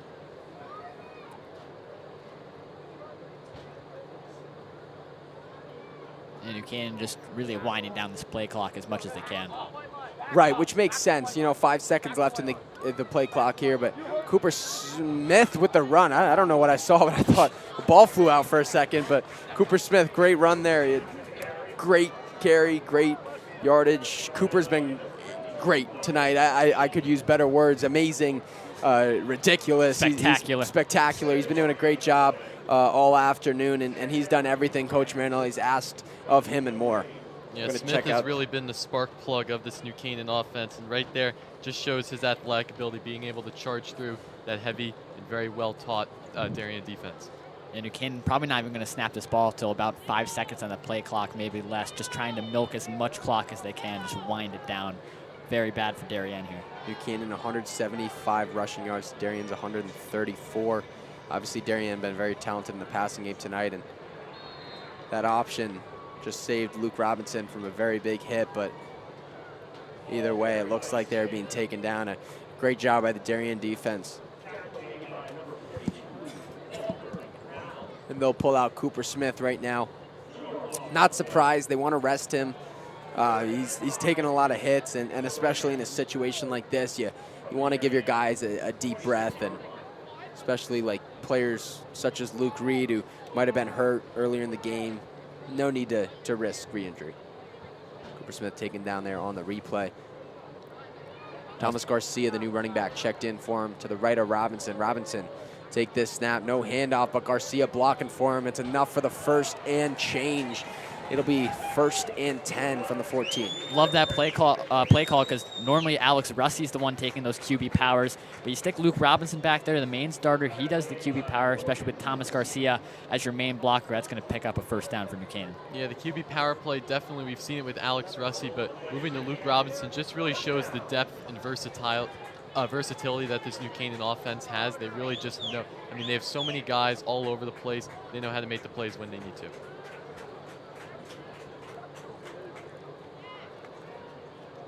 And 2 wide receivers to both sides of the ball for New Canaan. A lot of wideouts. Darien probably going to bring the pressure, and Robinson going to take this snap and the handoff to Garcia. He's taken down, gain of 1 or 2, but Garcia with a great carry. He's checked into this one, obviously the starting fullback for the Rams. Yeah, Garcia, mainly a linebacker. Last year, I know that he got a lot of, not a lot, I'd say a few snaps at running back, and they kind of changed up this year, playing fullback, a little bit of halfback. Right now, and you're up by 18, take Cooper Smith out and let Garcia get a few carries. Liam, what do you have to say about this Darien defense right now approaching the red zone? Yeah, this Darien defense, they need to make a big stop. I mean, this New Canaan offense has just charged the entire day, and right now, 2nd down and 9, they're going to have to really make a crucial stop. It'll be 2nd and 9. On the 14, you got to imagine Robinson, again, milking the clock. Hands that one off to Garcia again. Garcia just with a safe carry, doesn't want to fumble or anything, and doing a great job of just getting the yards that the team needs him to.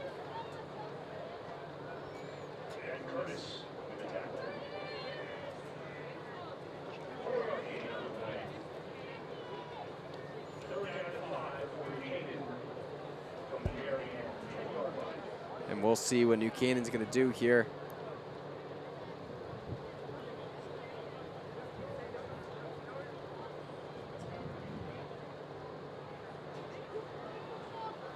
Ball on the 10, 3rd and 5 for New Canaan.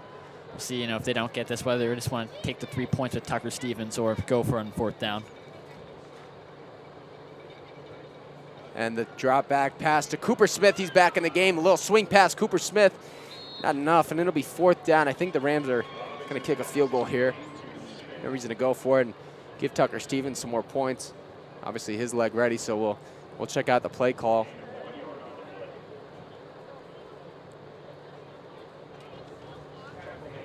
We'll check out this replay here of Cooper Smith. Doing a great job all game, obviously. Cooper Smith, an amazing back for the Rams, such a valuable asset. And, we were curious to see, that with that workload of Dylan Pryor removed, obviously Dylan Pryor takes a lot of that load. So Cooper Smith's been doing a great job in a game like this. You know, I think it's easy. It takes a lot of the pressure off your shoulders, so it's easy to calm yourself down when you got guys like Benevento scoring touchdowns on the first play of the game, or Alex Russi scoring with the first run of the game. You see Lou Marinelli just took the play clock down to 1 second, then called a timeout just to waste as much time as possible. We'll see if Tucker Stevens will come out in the field goal unit. And then, to be honest here, like Darien, how does Darien finish this game, Liam? You know, what do you do in this situation? You got 4 minutes 26 seconds. It's relatively unrealistic to come back. You know, there's a lot of quiet energy from the crowd. You know, you want to touch on that? Darien has lost their energy and momentum, but I mean, just think about it. I think we'll be right back after socials. If you want to stay updated on all our Rams sports, please follow us on Instagram and Twitter. And in order to watch our bi-weekly broadcasts, live streams of the NCHS sports, and our podcast, subscribe to our YouTube channel, also at NCTV78. Thank you, and let's go Rams!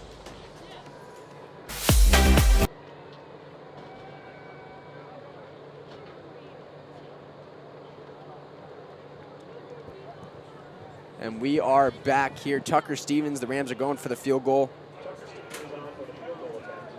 Looking to give New Canaan a 21-point lead with just under 4 minutes, 30 seconds to go for his first field goal of the day.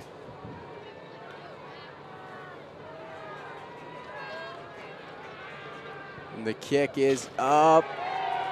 That one. That's got to feel good for him. The former a little chippy, but good. Yeah, it's got to feel great for Tucker Stevens. Obviously, the former Darien kicker last year, now over here at New Canaan. It's got to just give him so much momentum. Just feeling good for him right now. And Tucker's had a perfect game so far today, and this is definitely the game, excuse me, that he's wanted to have.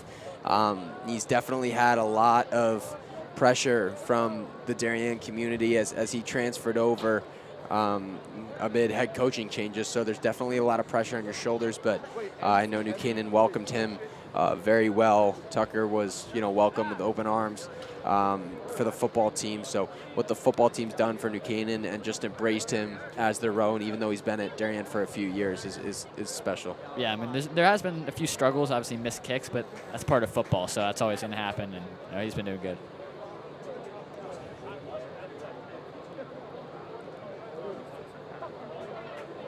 I mean, I think another just star player, talking about Tucker Stevens making kicks, Benevento, he's got the offense and the special teams touchdown. The defensive one, that one was called back. So, again, I think we touched on that one earlier, but Benevento's having a star game.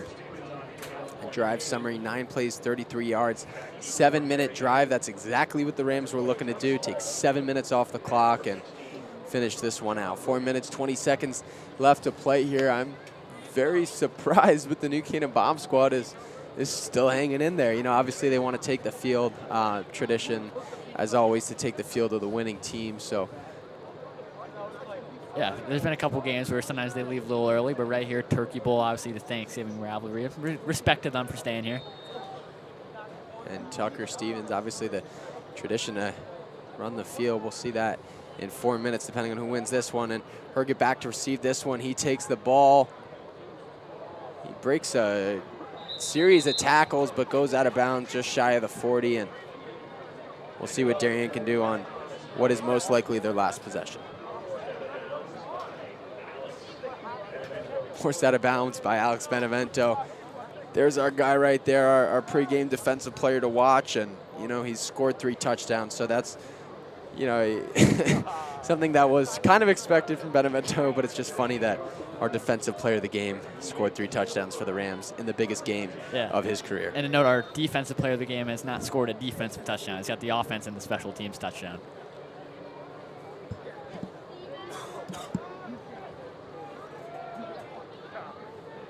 And we'll see roll lap in the backfield here.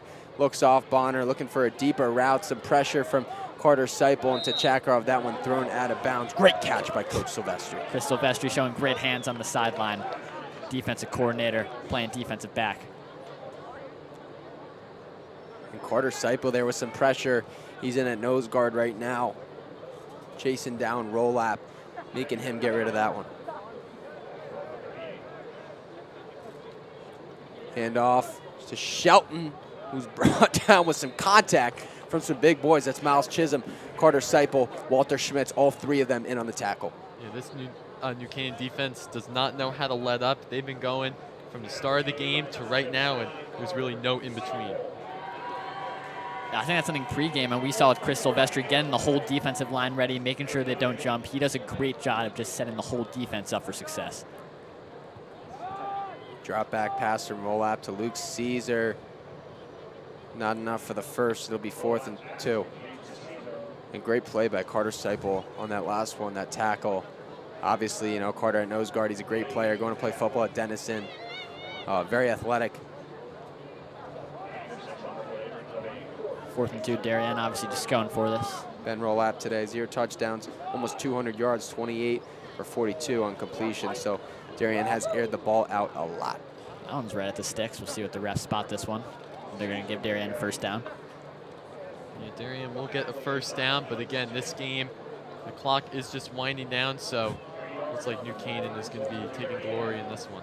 And 3 minutes left in this game. Obviously, you have to do your best to drive the field here, and we'll see what they can do. Drops back, Rolap with some open space, one-on-one with Leahy. Beats Leahy to the outside, enough for the first down. Rolap goes out of bounds at the 35. Great job by Rolap there. You know, to be honest, Rolap's having a pretty good game. He's, you know, 60, 70% completion in that range, and almost 200 yards passing, and obviously rushing. He just had his first rushing attempt or big gain of the game, so he's been doing all he can. It's tough against this Rams defense. Drops back, Rolap. Throws the ball to Bonner, who's taken down by Leahy. Leahy, the one with the one-on-one tackle, just barely missed on that last play, so probably feels pretty good for him to take down Bonner with some force. Yeah, no, I'm already seeing the New Canaan sideline. You see all the guys smiling, you know, dapping each other up. So they're feeling good as these final 2 minutes and about 25 seconds play out. And it's interesting, as you just saw there, the Rams have about 30 less yards than the Wave. So the Wave has been more productive offensively, but this Darien defense is good when it matters. Rolap takes the snap, drops back. This is one to the inside. That's Tom, and it's caught. Caught over the head of the number, Grayson Ladley. Yeah, nice job there, number 86, Charlie Tom. He's been a great tight end this entire year, but this game he's really shown out. He really came to play, and right now moving Darien closer and closer to that end zone. And we'll see what happens. Drops back, a far right receiver open, but Rolap's going to keep it himself. Will he slide? Now he's going to try and get yards, and he's brought down by Leahy once again. As this game ticks out, we have 2 minutes left to play here. 2nd and 4. Yeah, Liam, I know you mentioned earlier that Rolap, he doesn't run too much, but right now, I mean, he's just been doing all he can because of how good this New Canaan defense has been. Yeah, he hasn't been too much of a mobile quarterback this year. He's really gone to his arm strength. But right now in this game, he's surpassed his mark on the rushing and really shown out a different attribute in his ability. And some trickery to Darien. Gets them a few. We'll see if it's enough for the first down. Not sure. Looks like he's a 2 yard or two short, but great trickery there. Almost I don't even want to call it a reverse, but a few handoffs, a few tosses, and Darien makes a great play. 3rd and 1 here. They'll hand it off to Caesar up the middle, and it's enough for the first. And maybe not, but I think momentum will give him that first down, and it does. Yeah, Michael Smith tried to strip that ball out at the end, but Caesar already had the first down. His knee was most likely down as well. And Caesar, obviously, such a talented running back. He's done a great job today with the carries that Coach Grant's given him.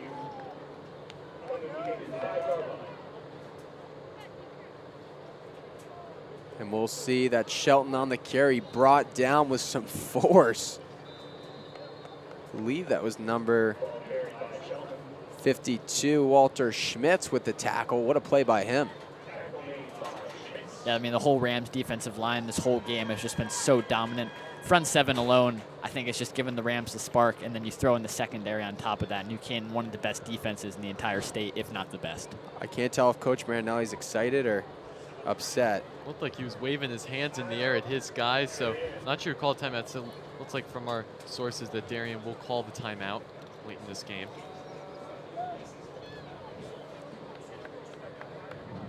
And we'll see how this game's going so far as it ticks down. 1 minute 12 seconds. Bomb squad getting antsy to rush the field for New Canaan. Obviously the blackout, a great theme. And if New Canaan comes away with this one, it will be their 6th Turkey Bowl victory in a row. Almost approaching on that mark of 2 high school generations. And Tom will take this one directly. He's in for the touchdown. A great play by him. And, you know, this game, Darien did a great job in the second half of limiting defensively the Rams offense and just making sure they stick to a field goal. And Darien's obviously going to have 17 on the board here, 17-31. So even though New Canaan kind of took this one away, Darien kind of did their best to come back, and it just unfortunately won't be enough. Yeah, Charlie Tom has probably been the Darien player of the game. I mean, he's just moved the ball around so much and then putting up touchdown here. And since Sikora 100% for field goals, 3 out of 3 this season, 19-19 extra points. And once again, that one, no surprises there. It's good, and he could be a first-team All-FCIAC All-State kicker with the kind of stats that he has. Yeah, 48 total points. You gotta imagine the over is hit. I mean, we all had some pretty low scoring predictions here. 31-17, a lot more offense than we thought. Yeah, I think the offensive production, especially on the New Canaan side, really drove it early on. I mean, right from the get-go, the first play of the entire game, Alex Benevento kick return touchdown, and right there we knew we were going to be in for a ride. We'll see what Darien does on this kickoff. Probably won't kick it back to Benevento, but you never know. And maybe Cooper Smith makes a big play too. We wind down, 1 minute 7 seconds left to play here. The temperature a little chilly. Yeah, I mean, 1 minute 7 left. If you're Darien, you got to imagine it has to be an onside kick here if you want any chance of getting this ball back. And this game close to being over as the clock winds down. New Canaan comes out on top. And they'll bring, obviously it's going to be an onside kick attempt, so pretty much their whole return team out front with 1 man back in case, but this onside kick, highly anticipated, so we'll see what the players are going to be able to do. We'll see if Anson can get this one. Hands team's got to be ready here. And Michael Smith will just get it and go down. Textbook play by him. And that'll be the football game. The Rams are going to be able to kneel this one out. Darien has 2 timeouts, so we might have to wait for that. But depending on how Coach Grant wants to end out this game, New Canaan will go to 9-1 on the season. Darien to 7-3. Both teams set up in the state playoffs, obviously a lock. There is a chance they could meet in the first round, which would be remarkable. So we'll take a quick pause to run our socials.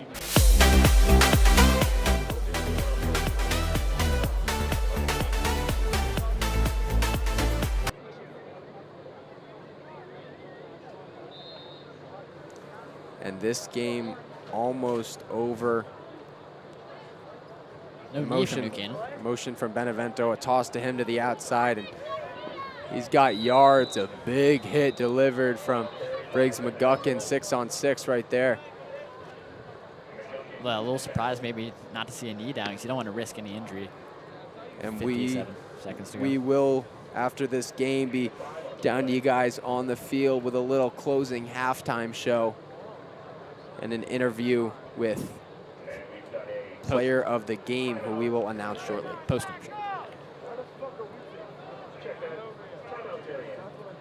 My apologies, the post-game show. So as we near the end of this one, 57 seconds left on the clock. Darien takes their first timeout. So it looks like Darien's not going to try and, you know, stop the clock. They're just going to let this one go out because they just wasted the timeout. So we'll see. This Rams offensive unit comes on, and Alex Rusty has the ball. They're going to make some plays here. 2nd and 5, 57 seconds. Obviously, it's going to be a run to Rusty, and I guess the only question is what side. And he chooses the left side. There he goes.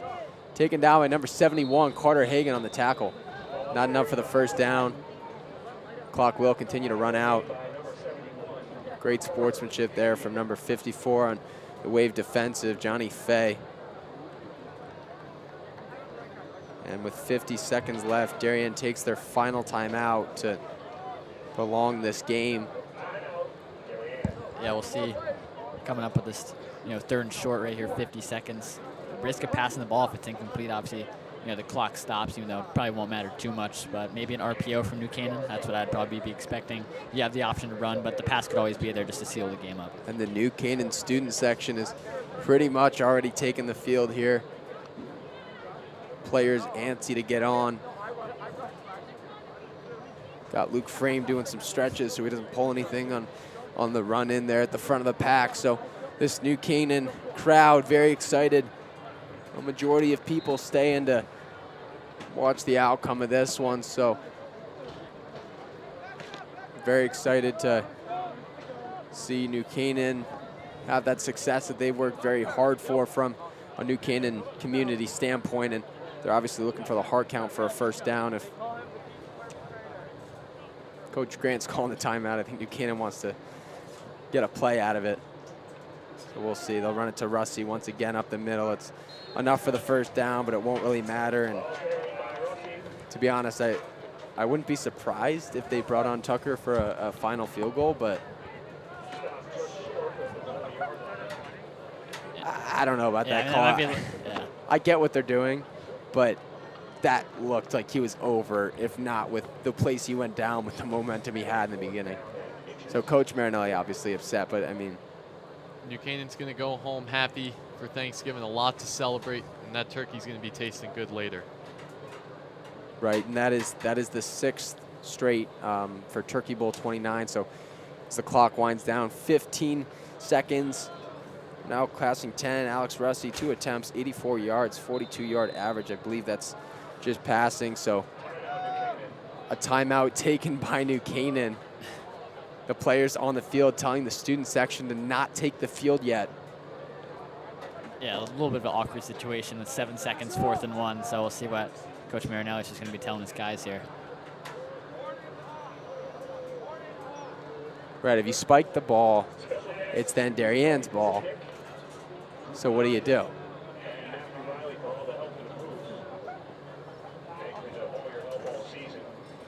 Yeah, but as you mentioned, Gray, will be 6 straight turkey bowls for New Canaan. This kind of this dominance on Thanksgiving Day, and I think today we really just saw from all aspects of the team.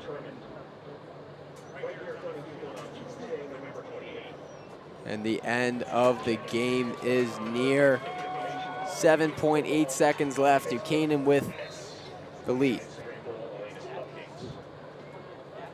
We'll see what they'll do to waste out the clock, and looks like Rusty will run it. It's enough for the first down. There you go. Ladies and gentlemen, that is ball game. The New Canaan Rams are your 6th-time consecutive Turkey Bowl champions as the student section takes the field. New Canaan remains victorious. Dominant performance from the Rams today. We saw it, as I just mentioned, on all aspects, the offense, the defense, the special teams. Obviously, Alex Benevento, I'd give him the MVP of the game today.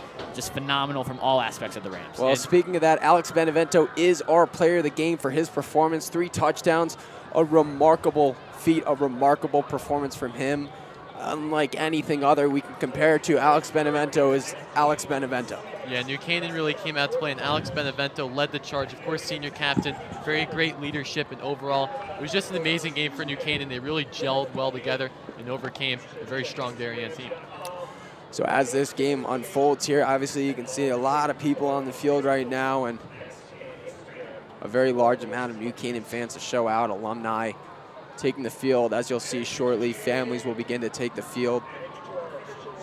We'll be down on the field with a post-game show for you guys in a little bit, just a quick summary, and we're gonna look to get Alex Benevento on there to talk about him. Obviously, our player of the game. I mean, what a performance by Alex. 3 touchdowns, 4 touchdowns. 1 got called back. So, just a final word. Obviously, the teams probably have to shake hands here. Liam, do you have anything to say about Darien today? I think Darien, they just came in this game. They felt a little shy. I think they felt like a small fish in a big pond coming into Dunning Field. This New Canaan team, dominant. State champions last year. They went 12-1.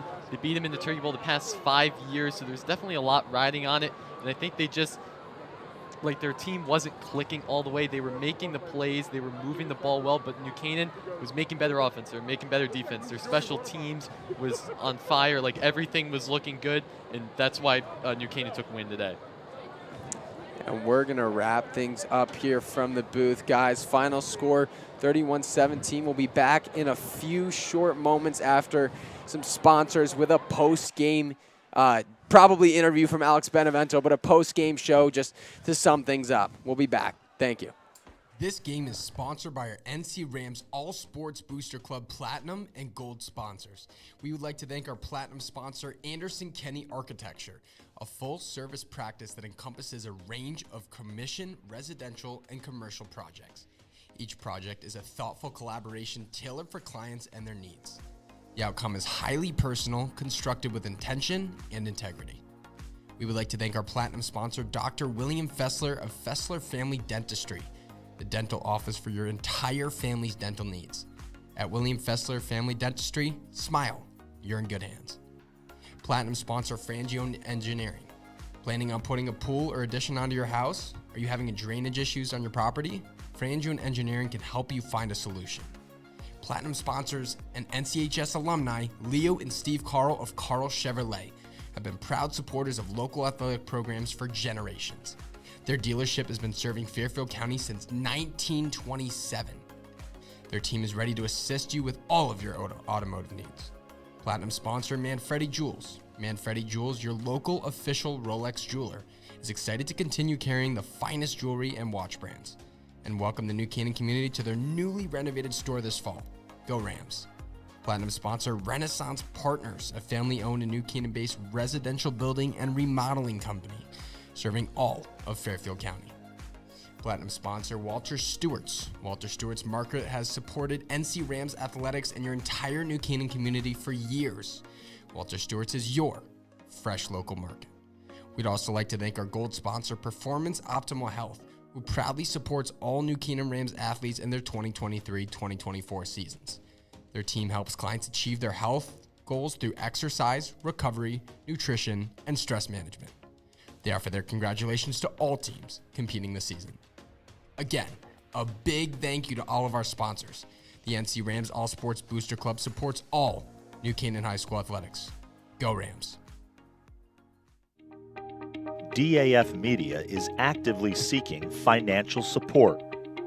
Founded in 2017, DAF Media has quickly become Southwestern Connecticut's source for quality sports, arts, and community programming.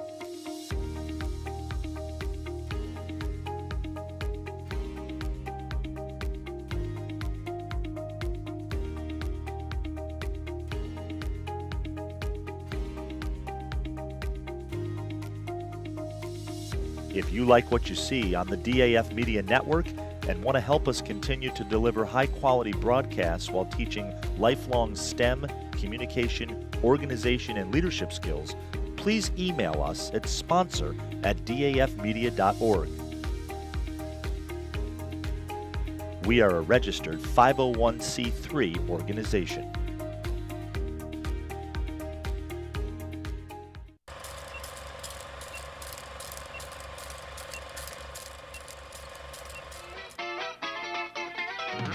Channel 12 Sports presents high school football action. Today, the 64th renewal of the football game between the Blue Wave of Darien and the New Canaan Rams. Hello again, everyone, and welcome to Darien High School, and hope you're having a happy Thanksgiving.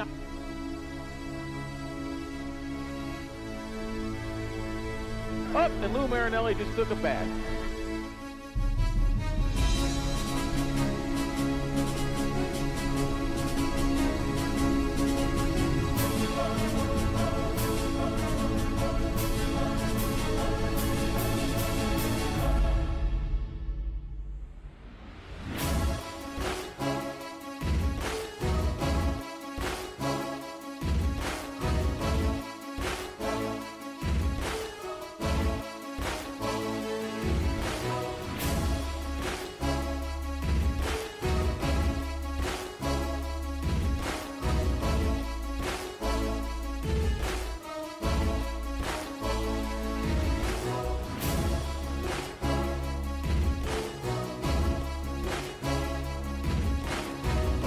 drive, touchdown, New Canaan.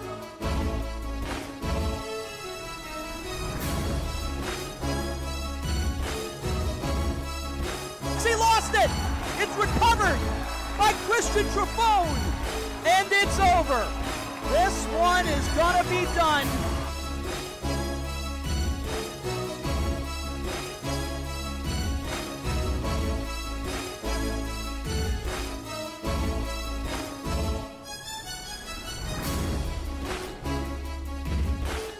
Owen Shin hitting the hole, and he's gone for a touchdown. Punt over the middle, touchdown, New Canaan. And that ball is picked off by New Canaan. Forward, Drake dropping back. He's headed for the end zone. This ball deep on the near side is falling incomplete. No time left. That will do it. New Canaan wins the Turkey Bowl 12-7.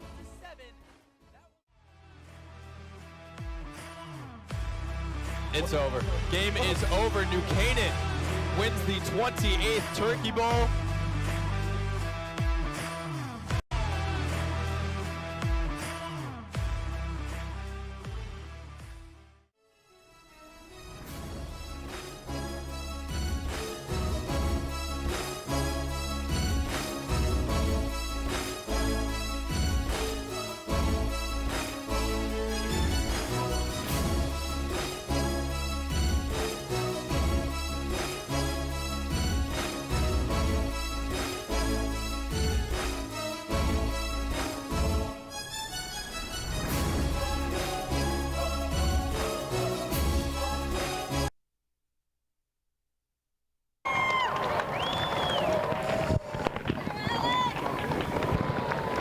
And we are back to you down here on the sideline for a little bit of a post-game show. Right now, they're presenting the Jack Dempsey Award to Alex Benevento for the most valuable player in the Turkey Bowl 29. So obviously, Benevento's performance has been unlike no other today. He had 3 touchdowns and a 4th that got called back off a pick 6. If that pick 6 was successful, he would have been the first player in Turkey Bowl history to score a touchdown on offense, defense, and special teams. Liam, why don't you talk about Darien's performance today? Yeah, Darien just really didn't have it today. I mean, overall, they played a good game on the offense and defensive side. They did really well. I mean, they were passing the ball well. I think they had more total yards than New Canaan in the end. But overall, this New Canaan defense just really overcame them, and the production wasn't there. So it'll be really interesting to see what they'll be able to bring next week into state playoffs. But overall, this New Canaan team did really well on the offense, defense, special teams, in every aspect of the football game. I completely agree with you. Both teams, you know, kind of, Darien had that life of birth in the second half. But overall, New Canaan kind of took that one away, and that was their 6th Turkey Bowl win. I think that win was relatively expected from most people, I'd say, in the stadium. I know Darien fans, you got to pick your team, but New Canaan's had so much talent this season and so much energy, and they're looking to continue that into the state playoffs, Ryan. Yeah, I mean, I think looking at New Canaan, it's a quick turnaround, right? You can celebrate today, but then you got to really focus on the postseason. It's going to be a tough one to win it. Last year, obviously, you had some close games, but I'm just going to focus a little bit on today. It was just an all-around great performance. We mentioned offense, defense, special teams. Benevento, hat trick of touchdowns, almost had the 4th. I think today, especially if you had Luke Robinson, guys like Alex Russi, everyone just had a phenomenal game today. Obviously, in a short moment, we'll have Alex Benevento on, star player of today's game, star player of the season for the Rams. And if he wasn't hurt last season, I think he would have been the star of last season. He's just such an amazing athlete. So before we get into that, let's talk a little bit about, how the game went start to finish. So obviously the first quarter, the Rams pulled ahead, and here's Alex Benevento, star of the game. I don't know about that guy. Alex, we'll have you in here, Let me ask you a question. How does it feel to be the best player in Connecticut high school football? Gray, I wouldn't say that. I mean, there's a lot of really good people out there. I mean, I think this was more of a team effort. I mean, I just kind of was able to fill the holes that were given to me by my offensive linemen, my linebackers, but thank you. Alex, you did an amazing job today, 3 touchdowns, and if that pick 6 didn't get called back, you would have been the first player in Turkey Bowl history to score a touchdown on both offense, defense, and special teams. Obviously, Jack Dempsey Award recipient. That's such a special thing to have. What does New Canaan football mean to you and the success you've had over the years? I mean, really, it's just been everything. It's, football is just such a great sport in terms of helping you grow and learn with character and everything. I mean, the bonds that I've made with my teammates behind us, I mean, it's things that you take with you for the rest of your life. So I mean, honestly, it's just such a special day, and it's really special to me. You know, and earlier this season, I had you on the Rams Club show, and you know, we talked about what you're looking forward to for the season, and you're such a humble, well-spoken person, and you love your teammates, and you got guys chanting MVP. The team loves you, the community loves you. Thank you for your performance today, from the bottom of our hearts, Alex. Great game, great game. Hey, thank you guys so much. Good job, Alex. Thank you, Alex. Happy Thanksgiving. Yeah, congrats on the win. Celebrating tonight. It's awesome. Everyone here at New Canaan High School, Dunning Stadium, is loving the energy. Alex Benevento, as we just spoke on, one of the most humble, well-spoken men in this community. He's an amazing guy. He did a great job today. 3 touchdowns for the Rams, and he's still talking about a team victory and taking away from that. But he is, in my opinion, without a doubt, the best player in Connecticut high school football as of right now. He's been doing a great job all season. He's the go-to guy to score touchdowns. He's an offensive, defensive, special teams expert. You know, every time the ball's in his hands, he's just doing something remarkable. So let's talk about some other key contributors today. In my mind, you had the Alex Benevento. You also had the Cooper Smith filling in for that prior extra carries. And Cooper Smith did a great job all day with the carries, with the receptions, with those plays. And, you know, Luke Robinson was able to make that connection with him and the handoff. And then, obviously, Alex Rusty took some touches. Who'd you have on Darien? Yeah, I think for Darien, I think obviously the MVP award for Darien went to Charlie Tom. He got the touchdown for them. But I think this whole Darien team, they did really well on some aspects of the game, but other parts just weren't there. I think their defense overall was there. They were making the plays, they were making the stops, but this New Canaan team, again,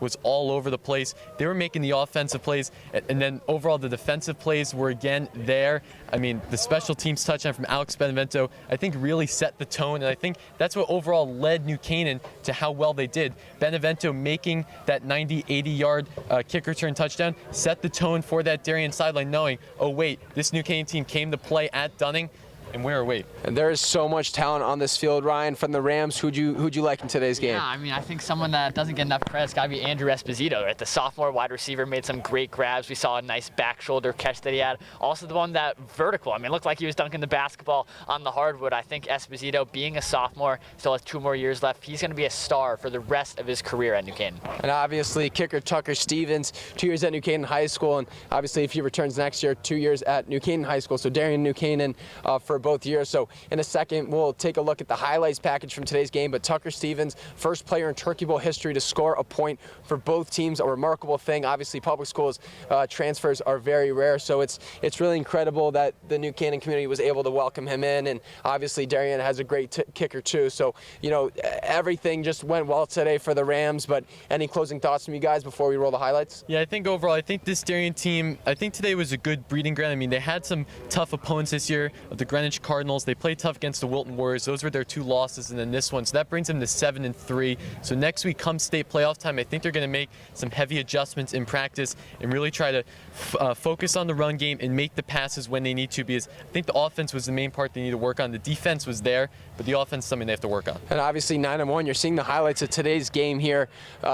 New Canaan played an amazing football game. Coach Marinelli did everything he wanted to, and obviously, you know, a lot of trickery, which is something you always see with New Canaan. But especially, you got to pull out all the cards in the Turkey Bowl game. There's so many eyes on this game. There's so much attention to this game, and it's just a remarkable experience for everyone involved, regardless of the result. Ryan, any closing thoughts? Yeah, I mean, 3 words: Rams are rolling, right? I mean, just a great performance. You mentioned the play calling. I think offensive coordinator, you know, Jimmy Nugent. I think he deserves a lot of that, right? First year as the offense coordinator after, you know, Dan Farina left to go to Newtown, and I think he's been doing a fantastic job, right? You lose the first game, but these past 9, the Rams have just looked spectacular. And we're going to close out here. Myself, Greg Tomasco to my right, Liam Tomaszewski to my left, Ryan Bell. We were in the call, we were on the ground. Very busy day to us. A special thank you to all the crew who helped out with this production.